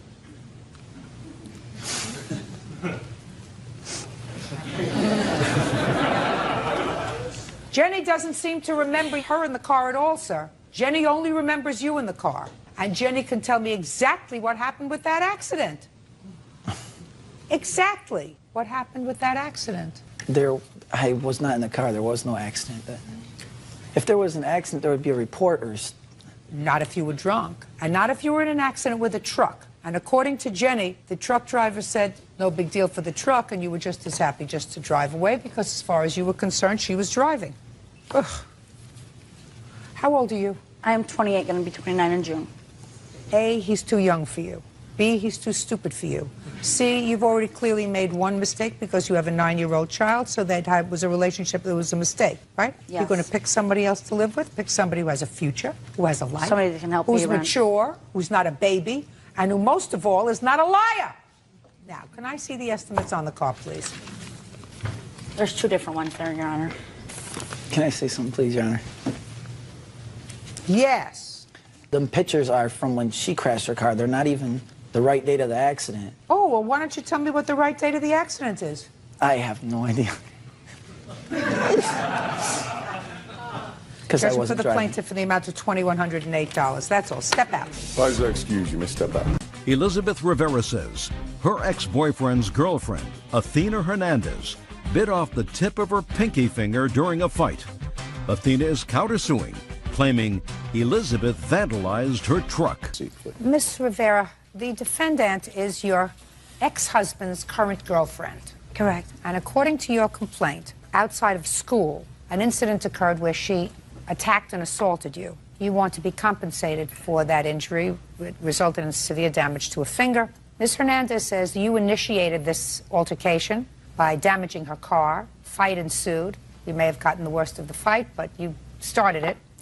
And she is counterclaiming for the damage that she alleges you did to her car that day, and also for the fact that she lost her job because of this incident and lost wages. That's your counterclaim. Yes. How long were you married to the ex-husband? 13 years. Do you have children? Yes. How many? 2. How old? 12 and 8. What's his first name? Jose. When were you divorced? I wasn't legally married. Common law. Common law in what state? New York. There's no common law in New York unless it was before 1933. And from looking at you, you didn't live with him in 1933, so that you were never married to Jose. No. But you were together for 13 years. Correct. Come you never married him? I wasn't ready to get married. You were ready to have 2 children with him, but not get married. Exactly. I always understood that. It was always clear as a bell to me. When did you separate? We were together 13 years, and we separated a couple of years ago, like maybe 4 years ago. And when did you meet Jose? You have children with him? Yes. How many? 1. How old? 6. So you were with him when he was living with her? No. According to me, he wasn't living with her. Your child is... There's a 2-year age difference between your child and hers. Yes. How long have you been living together? Going on 4 years. Well, for the 4 years before that, where was he living? In his own apartment. Sounds like some bargain. What does Jose do for a living? He's a broker, an insurance broker. How long has he done that? About maybe 6 years. Does he make a living? Yes, he does. How much money does he earn? About maybe $35,000, $36,000. Does Jose pay child support? No, he doesn't. How do you support your children? He provides for them. How do you support your children? He supports them. How much does he send you? He doesn't send me anything. If they was to need anything, he'll go buy it for them. That's not supporting your children, Miss Rivera. Do you work? No, I don't. Well, who supports you? Is not an answer. The city. The state? The state. And how long have you been a recipient of state assistance? About 19 years. 19 years. Well, that's the reason you didn't marry Jose. Yeah. That's the answer. I knew, you follow the money, you always get to the answer. That's a reason for not getting married. So Jose works as an insurance broker. The state pays for your 2 children. And Jose has another family. Who do you work for? For myself. What kind of work do you do? Insurance broker. For the same company? Mm-hmm. How long have you worked for them? It's mine. It's an actual brokerage. I own my own brokerage. Does he work for you? Yes. How long has he worked for you? 6 years. Is he a paid employee or on commission? No, he's a paid employee. And what's the name of your company? Popular Multi-Service. Where are they located? In the Bronx. Oh, perfect. The state of New York is going to send me a big gold star for this one. Now, tell me when this incident took place. It took place on February 5th, 7:30 in the morning. Tell me what happened, Miss Rivera. Okay, I was taking my kids to school at 7:30 in the morning because they have to be inside by 8 o'clock. So as I'm approaching the school, I see Athena Hernandez coming out of her, the school. And then as I'm getting closer, she's running back into school. So as I'm approaching inside the school, she's coming out. And she's coming out saying a smart remark. Just tell me what she said. She said, haha, I have a car. Go ahead. So I looked at her, I was like, come on, boys, let's keep on going inside. That's not necessary. So I gave them my blessings, I walked them inside, and then I stood about 10 minutes inside. I came out, she's still out there, parked in front of the school. She pulled down her window, she started cursing at me, and she spit at me. So I spit at her right back. And I continued walking home. As I continue walking home, I'm turning the corner, ready to cross the street. As I'm crossing the street, she turns the car in a one-way, she eats the stop sign, and she hits me with the car. I got surprised. I fell down. So as I'm getting up, she rushes out the car and she starts attacking me. So I'm trying to defend myself. So I'm trying to unzip my coat to put my hands up. So I finally took off my coat and she kept on attacking me, and then she snatched my coat, ran back in the car. So at that moment I was like, help, help, somebody, can I have a cell phone to call 911? I need to call 911. I'm being attacked. Somebody finally let me call. So I'm like, help, help, help, please come. I'm being assaulted over here. So I see her rushing back out. She's like, calling your son? Who are you calling, huh? When I see her coming out, I pick up the stick to start her to see if the cops come. And I'm taking off my boots. And I'm like, leave it alone, leave it alone, leave me alone. You're taking off your boots? Yeah, because I had some boots up to my knees, and they were high, and they were tight, and I kept on falling. So to have my balance and protect myself, And I'm like, leave me alone already, leave me alone. The cops are coming, leave me alone. She was like, no. She smacks the stick out of my hand and she attacks me. And I feel somebody else behind me push me against the gate, and she just kept on hitting me, boom, boom, boom, boom, boom. And I kept on defending myself, and she bit my finger. And she said, ha, look at your finger on the floor, and that's when the cops came. And I was just, it hurted so much. It was unbelievable. So it was the tip of your pinky finger that she bit off? Yes. All right, Ms. Hernandez, tell me your version of the events. Okay. My child and her 2 children attend the same school. It's not the first time that we see each other. But every time we see each other, she has something to say, whether it's indirect, under her breath, whatever. Usually I just let it go, you know, give her a, you know, smirk, whatever. This morning... Let me stop you just for a second, just for my own information. Are you nice to Jose? Yeah. Are you nice to Jose? Yes. Because you said nice things about him before. You said if the kids need anything, he gets it for them. And I assume that you're still living with him, that you think he's a nice guy. Correct. And I assume you don't like her. I don't have anything against her. I assume you're not crazy about her because I believe that there is this underlying current of animus, anger, that the two of you have, and you're not crazy about her. Is that right? That's correct. And that I don't understand. You see, you look like 2 relatively normal women. Jose's the bad guy, not you.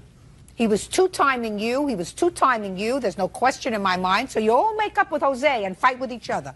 2 women fighting with each other when the bad guy is off doing what he's doing, maybe with somebody. Never can tell. That's his history. That just is so foolish to me. And you're not the first 2 women that I've seen do this kind of ridiculous fighting over some worthless piece of trash guy who doesn't support his children, lets the state do it, lived a lie for at least 4 years.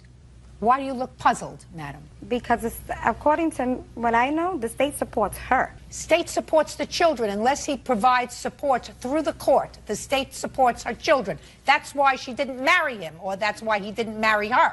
They had a little extra cash. He's not going to have that extra cash anymore because they're going to attach his salary, which you just swore under oath that you paid him the last 6 years. They're going to go back and take it out for 6 years' worth of money. Let's move on with February 5th at 7:30 in the morning. I'm getting out of my vehicle, dropping off my daughter. I run into school. It was freezing that day.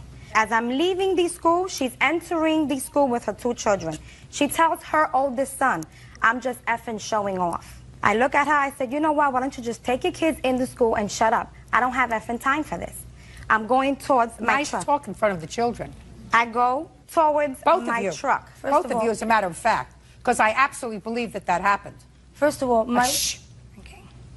I go towards my truck. She puts her kids through, there's 1 door, 2nd door, leaves them in there, runs back out, starts taking off her coat, telling me I've been dying to kick your for the last 8 years. Get out of the truck. I'm in the truck and I'm laughing at her while she's taking off her clothes. Mind you, it's 8 degrees outside. Now she starts kicking my passenger door, gets in front of my truck, bangs on the hood. I'm honking the horn for her to get out of the way. I can't drive fast because there's parents dropping off their children, and we're in front of a school and they have speed bumps. If not, I would have went around and kept going. Couldn't do that. I went up, moved up a little, she moved over, right? As I'm going towards, there was a stop sign. Just a minute, you have a big business? It's a small business, not that big. In case somebody has to reach you at your business when you're out with your child, how do they do that? My cell phone. Which works? Which I didn't have. I don't believe that. You don't walk out of the house in 8-degree weather in a car without your cell phone. Your Honor, I didn't even have a bra on. I don't care whether you had your bra. You may go out without a bra, but nobody goes out without their cell phone. So I don't believe that. Okay. Absolutely don't believe that you didn't have your cell phone. So if you have this nut banging on your car looking to fight with you, what is the last thing you do, Miss Hernandez? The last thing you do. You have a nutty person, takes off her coat in 8-degree weather, starts banging on your car, damaging your car. What is the last thing a woman does? Gets out of the car. So what I want to know is, how did her finger get bitten off if you stayed in the car? I didn't stay in the car. Why not? Because she spit at me through the window. First of all, why is the window open if it's 8 degrees outside? Because when it's 8 degrees outside, when I used to live in New York, the first thing I did was make sure those windows were up and the heat was on, not keep the windows down. So why, Miss Hernandez, were the windows down? I rolled down the passenger window. For what? To curse her out and tell her to go home. Got it? Got it. You have some crazy person who's attacked your car, who's hell-bent on attacking you. Why in the world would a businesswoman who has apparently a successful small business, so she's savvy, why would she get out of the car where she's safe to confront some lunatic? Years. Why would you do that? Because I was tired of her. I was tired of her. So you got out of the car to beat her up? No, to return the favor. Oh, no, no, no, no. No, no, no. Don't believe that for a minute. Not for a second. Believe you got out of the car to beat her up. That's what you did. You got out of the car to beat her up. And Miss Rivera, there isn't a question in my mind that you attacked her car. Not a question in my mind that the situation happened exactly the way you told me it happened, with a few minor changes, that she beat you up because she was furious. And there isn't a question in my mind that she banged on your car before you got out of the car and beat her up. Now, who is this, by the way? This is my son. He's been supporting me through my pain and suffering. You wouldn't have had any pain and suffering if you hadn't started to rail on her car. Your Honor, this has been going on for a long time. Miss Rivera, I'm not interested in a long time. She's been sending me letters through the mail and harassing me and everything. Were you arrested? Many years ago. Arrested for this case? Well, yes. Correct. Were you arrested? Yes. For this case? Yes. And what happened when you went to court on this case, Miss Rivera? Because you were arrested, I assume, for either vandalism or harassment. What happened with that case? They just gave me a fine of $95. They were going to give me a misdemeanor, but they saw that... Don't tell me what they saw. You must have pled guilty if you had to pay a fine. Yes, I did. What did you plead guilty to? To vandalizing. Right. There you go. That's exactly what I surmised happened. You vandalized her car, and you pled guilty to that in a criminal proceeding. They didn't tell me it was for her vehicle. They just said it's for the... For vandalizing. For what did you think you were vandalizing? The snow? Well, vandalizing her car. She can't prove that I did anything. Miss Rivera, you pled guilty in a criminal proceeding. Finished. It's over. Now, Miss Hernandez, you were arrested for assault. Yes, correct. And what happened with that case? Were you found guilty? Yeah. For assaulting her? Yes. Oh, this case is over. Wish I would have known that before we started. You have to pay for her injuries because you pled guilty to assaulting her. She didn't pay for medical bills. The state did. No, no, no. I'm not giving her a dime for her medical bills because she don't have any medical bills. But you assaulted her. She has to be compensated for that. And you have to pay for her truck because you started it. Why would I have to pay if she don't have no evidence I did anything to her? Oh, yes, she does. Because you pled guilty to vandalizing her truck. Now, you have pictures of the truck? No, I have an estimate. I'd like to take a look at it. And is that the finger that she bit? Yes, and I have the estimate of my finger, too. I don't need an estimate for your finger. You have Medicaid, is that correct? Yes, I do, but Medicaid doesn't pay to fix my finger. Nothing you can do. I have to estimate There on is that. absolutely nothing you can do to fix your finger. Absolutely nothing. They cannot reattach it anymore. Yes, they could. I have it here. What they're going to do to it and everything. Listen to me. Not at this stage of the game. Now, you have any other children other than these two children? I have one more, which is Jose. That's it? 3 boys, yes. His father is not Jose. No. How old are you? 20. What do you do for a living? I'm a sales associate at Macy's on 34th Street. And I go to college, John Jay. Perfect. You get along with Jose? Somewhat. Smart. On your claim, Miss Rivera, I am awarding you for pain and suffering $1,500. I would have ordered more, except you precipitated this attack by vandalizing her car. But she also... I'm speaking. I'm ruling now. I heard you. I'm awarding you $800 on your counterclaim to fix your car, which I am deducting from her award. Do you understand? Yes, I do. Which means, Miss Rivera, $700, because I've deducted the $800 that she's getting for the truck. I'm speaking, and you get nothing, but you get your truck fixed. Do you understand? Yes, I do. And I'm going to suggest, if you are two decent human beings, and you both made the mistake of falling for Jose, you put this animosity to rest. It should be over. You don't want him anymore. You got him for now. Maybe you won't have him in 5 years, but you got him for now. You may not be happy when they start taking money out of his pay. A whole bunch of money, because that's what they're going to do. That's what the state of New York's going to do. You can't escape your responsibility. If you make children, you have to support them. And is there any reason why you don't work? What are you looking over here for? Is there any reason why you don't work? Yes, I don't work because my reading is not so great. You don't have to read for every job.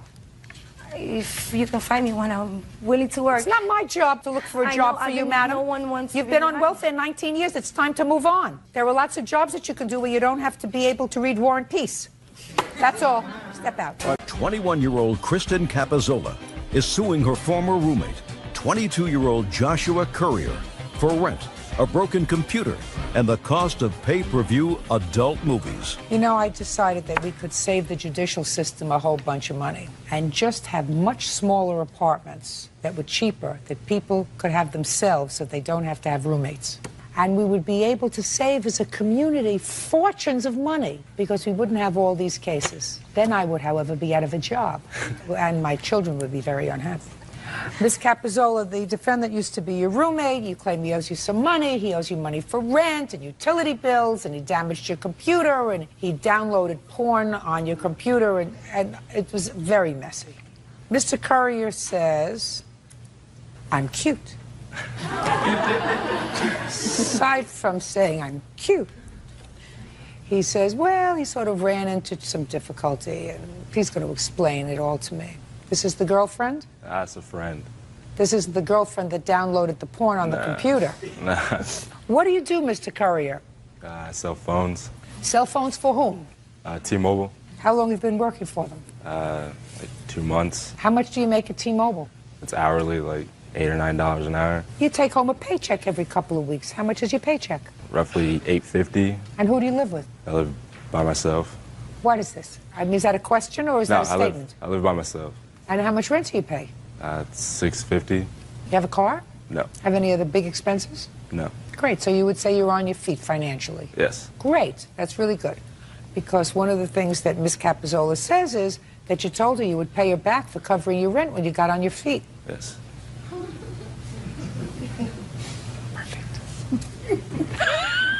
She's got to back into it, that's all. You know, you can't get on there right in the front. Right in the front's boring. You got to back into it. There you go. Right? That's right. All right, Ms. Capizzola, when did you start to room with, and it was just a roommate, is that right? Yes. Just a roommate. The charming Mr. Courier. October of 2006, he contacted me looking for a place to stay. I offered mine and my mother's home, with her permission, of course. We lived together there for approximately 3 weeks and then signed a lease in mid-November to move out. How long had you known him? About 3 years. From where? We met at a party. You thought he was cute and nice? Yeah. He is, yeah. He's just a mooch. Yeah. So, you moved into this place in November. Both of you signed the lease? Yes, we did. Now, he paid his rent for a while, and then according to him, he hit some hard times. The rent was never paid to begin with. The first month we were there, he mysteriously lost a money order, and I was forced to pay the entire months of that rent. How much was that? That was $320. But the next 2 months went well. He did Great. pay rent on time. Great. Well, that's what he says pretty much. Until April of 2007. Correct. What happened in April 2007? My check bounced. She called me and told me that it bounced when I was at work and that we need to figure out how we were going to pay it. And so showed up at the leasing. I don't know, like a week went by. She called me and told me. Get over, please. You know I'm getting older by the second. Okay, Did she cover your rent? In April? Yeah. No. You paid it? No. Who paid it? Nobody. How could you not pay rent? Did you pay the rent? Yes, I did. Of course she did.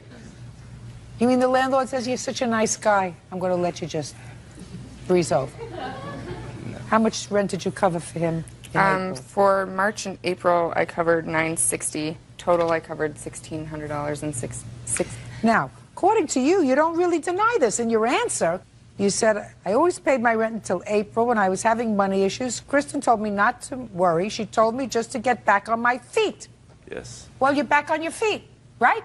Yes. So you got to pay her the rent. I don't feel like I owe her the money because she told me not to worry about it. She said, sign yourself off the lease and then move out by the 1st. And I got the rest. And she was there. 1st of what? The 1st of May. 1st of May? Yeah. Well, we're talking about March and April. When I paid March rent, my check bounced. In April. Well, I understand that. And then April, I had like a couple days until rent was due. And that's when the check bounced. That's when she called me and said the check bounced. We're talking about rent for half the month when you first moved in, when you didn't have it, and for 2 months, Yeah.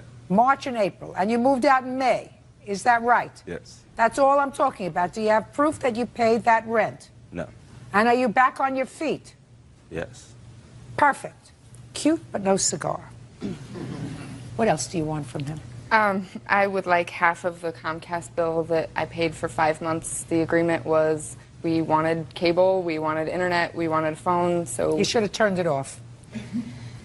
You should have turned it off. If he wasn't paying it and he was not being terribly responsible with money, then you should have turned it off. You don't need cable. Right. I would at least like to be reimbursed for the porn that was rented on our cable bill. Yes, sir. Now, who rented the porn? My ex-girlfriend. And your ex-girlfriend was your visitor? Yes.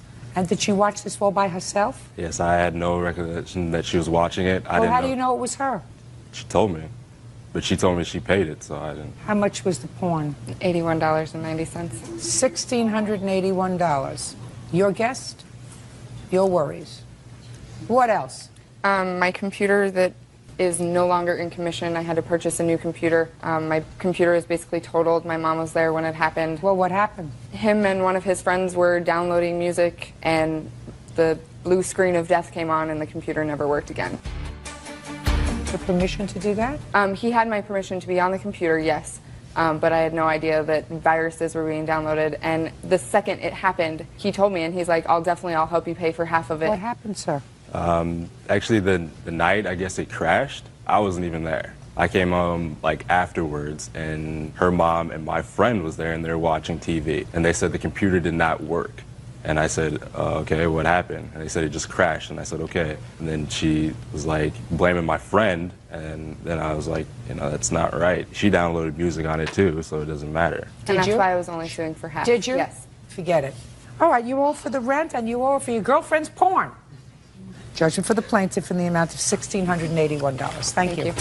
Amy Evans is suing her ex-boyfriend, Timothy Beeler, for an unpaid loan to pay his rent and for the accrued interest on the loan. Timothy is countersuing for harassment and defamation of character. Miss Evans, Mr. Beeler was a friend of yours, and you took out a loan for him, very high-interest loan, because he was in need of money. You want him to pay you back. The defendant says that you gave him money. He told you not to take out such a high-interest loan. You did it anyway. And he's got a counterclaim for some nonsense because you're angry at him for not paying back the loan, so he says you've been harassing him for the money and telling people that he's a deadbeat, right? That's correct. Well, you probably are. Truth is a perfect defense. Why did you take money from her? I didn't take money from her, Your Honor. It was a... Just a second. You did take money from her. I did. She offered... No, listen to me. You did take money from her. It is my judgment as to whether that is a loan or a gift. My question to you is, why did you take money from her? We had been seeing each other, whatever was going on with her, in her relationship with her husband or whatever. We started talking again, and she had stayed over a couple nights. We were pretty close. We were getting along pretty good. I was telling her my situation about my roommate. He skipped out on me, left me kind of hanging. I was a little short on my rent and whatnot. She said she'd try and help me out. She came up with some money. Yeah, she handed it to me, and I took it. It was a gift. I didn't know that I was forced to stay in bed. Just a second. And everything was cool, and we started talking about our relationship and stuff and what we were going to do. Well, tell me about that, sir. What? I'm confused because I read the papers, yours and hers. Tell me, when she stayed over at your house, did you stay in the same room? Yes. Did you stay in the same bed? Yes. Just a minute. I'm not paying Amy for anything. She gave me the money with the hopes of rekindling our romance, which has been over for years, according to you. Now, if it had been over for years, sir, why did you share a bed with her? Stand up straight, please. Why did I share a bed with her? Yeah, you said your romance has been over for years. We were hanging out. We were seeing each other. Hanging out is not sharing a bed. Well, kissing and other things that go in that matter are. So, yeah, we shared a bed. But you, listen. Yeah, we did. Then you, listen to me. Well. Listen to me. Then you lied to me here when you wrote in this answer, she gave me money in the hopes of rekindling our romance, which had been over. So that's a lie. Because. Just a minute. That's a lie then, based upon what you just told me. No. That is absolutely. Because when I told her I didn't want a relationship no more, She took off, didn't call me or nothing. She started telling a bunch of people that I was a deadbeat and all that. You are a deadbeat. Well, whatever. That's, That's your opinion. How That's your old are opinion. you? How old are you? 34. 34. If you're 34 and you can't afford to pay your rent and you borrow money or you take money. Took it. Take money. Yeah. I'll decide in a second whether you owe it to her. Take money from a woman who you say the relationship is over, and yet you share your bed with her, and according to you, talk about a relationship with her, and then take money from her. That makes you a deadbeat. And it makes you an amoral deadbeat. Because what you're doing is saying, listen, I need some money. She's going to give me some money. So I'll string her along. You know, I'll hug her and I'll kiss her and I'll sleep with her. And I'll sleep with her. We'll talk about our relationship. I'm speaking. I don't think so. Hey, it takes two. I'm speaking. It takes two. Did she take money from you? No. Your Honor, if I may? Just a second. Do I look like I need any help from you? No, Sit down. ma'am, you don't. Sit down. You kissed her. She kissed you. Right. You hugged her. Yeah. She hugged you. Okay. What's the point? You took money from her. Yeah. She took money from you. No. Right. How much money does he owe you, this idiot? How much? With interest, he owes me $3,900. Just a second. You don't get any points from me for being an idiot. Okay? Okay. And if you take out an interest-bearing loan, and the interest on the loan is 87%, you'd get zero sympathy from me. Now, how much money did you give him? $2,500, Your Honor. That's what he's going to give you back. Judgment for the plaintiff. That's all. Step out. But, Your Honor, I had to pay $1,100 interest. You shouldn't have taken out a loan for him, madam. You gave him $2,500. This idiot had no concept that he was going to have to pay you back $3,900. He knew it was a loan, Your Honor. He knew it was a loan. And he knew about the and he's going to pay you back. He was supposed to go back to work and pay me back. Listen to me. He was supposed to go back to work. He didn't go back. He was working. I was working. He was working with me. She was calling and texting. Oh, all he did was Listen to me. he works everybody he knows. That's all he does. Question? No. Very good. He owes her $2,500. The rest of it is her own stupidity. Goodbye. 21-year-old Dana Anthony is suing her former live-in boyfriend, Ryan Anderson, for his share of 2 months' rent and for half of a lease termination fee. Miss Anthony, the defendant was your boyfriend. You signed a 1-year lease on an apartment with him. He moved out prior to the termination of the lease. You want him to be responsible for certain fees and rent. Yes. Mr. Anderson says that you made it impossible for him to live there, and that's why he moved out. Is this the new boyfriend? Yes. Stand up. I have a few questions for you. Last name is? Talbert. Mr. Talbert, when did you meet Miss Anthony? First week of December, maybe a day before. And at that time, Miss Anthony, you and Mr. Anderson were sharing the apartment together. Yes. But you had already terminated your relationship. Yes. Now, Mr. Talbert, during the month of December 2008, how many nights did Miss Anthony spend in your home? Roughly 10 to 12 of those nights in my home. Thank you. You can be seated. Thank you so much. Okay. And this is Mr. Anderson's defense to moving out early and not paying you. He said that you had a 1-bedroom apartment and you elected to take the bedroom when you separated. I took the bedroom because I purchased all the furniture in the apartment, and when we broke up, we made an agreement that he would stay in the living room and I would get the bedroom. I said, anytime I'm not there, feel free to stay in the bedroom. I'm not there. It doesn't matter to me. Okay. Mr. Anderson says that he did just that. He didn't tell me that that was an agreement that you had. Was that an agreement? Yes, sir. Or ma'am. But did move into the bedroom. And when you came home and found him in the bedroom, you put a lock on the bedroom door. He did not move into the bedroom. He was never in there. Then, Mr. Anderson, your defense to this action is that she made it impossible for you to live there, which is why you moved out on December 31st. Mm-hmm. Tell me how she made it impossible for you to live there. Well, obviously, since we were no longer together, I was just basically when I was home trying to keep to myself, just kind of stay out of her way, leave her alone. And she was constantly flaunting, you know, that she had moved on, that she was with somebody else. You know, I obviously had no way of knowing if she was, but that's what was being said to me. There was an agreement about the bedroom. I did use it a few times, but it was a little weird, you know, still with her stuff being in there, but it was a room and her cats weren't in there, so I used it. And then I came home one day and I looked down and there had been a deadbolt installed on the bedroom door. And the only reason I had access to any clothes or anything for the weekend was because I had left a load of clothes in the dryer. Everything I owned aside from a load of clothes and my computer was in the bedroom. Why did you put a deadbolt? It was not a deadbolt. What was it? It was a regular lock, like Why? a bathroom door lock. Why? Because he was getting threatening, because he was jealous and he was insecure that I was out having fun and he was stuck at home. And he was grown. Just a second.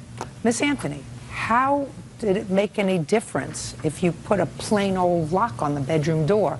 You weren't sleeping there anyway, most of the time. So why would you put a lock on the bedroom door? Why? Because he kept getting threatening and asking me and questioning me about where I go, what I'm doing, and when it's none of his business. But what difference does it make, Miss Anthony? Because he kept pushing the fact that he wanted the bedroom, and that if I had the bedroom, I should pay more. But then he wouldn't want to pay more if he had the bedroom. All right. Miss Anthony, I agree with him. By putting a lock on the bedroom door, you effectively, constructively evicted him from part of his home. And you can't do that. And if that's what you did, you have to take care of the rent yourself. And, I mean, it may have been uncomfortable and was probably a very good idea that one of you left. But the fact that you precipitated it by changing the rules and putting a lock on the bedroom door when you, in fact, said to him, you can use it whenever you want it, whenever I'm not home. And according to Mr. Talbot, you spent the last half of the month of December at his home. So there was really no reason why Mr. Anderson couldn't use the bedroom and had to be relegated to the living room. And you changed the rules. You pay the rent. Obviously, it didn't stay locked. The case is dismissed.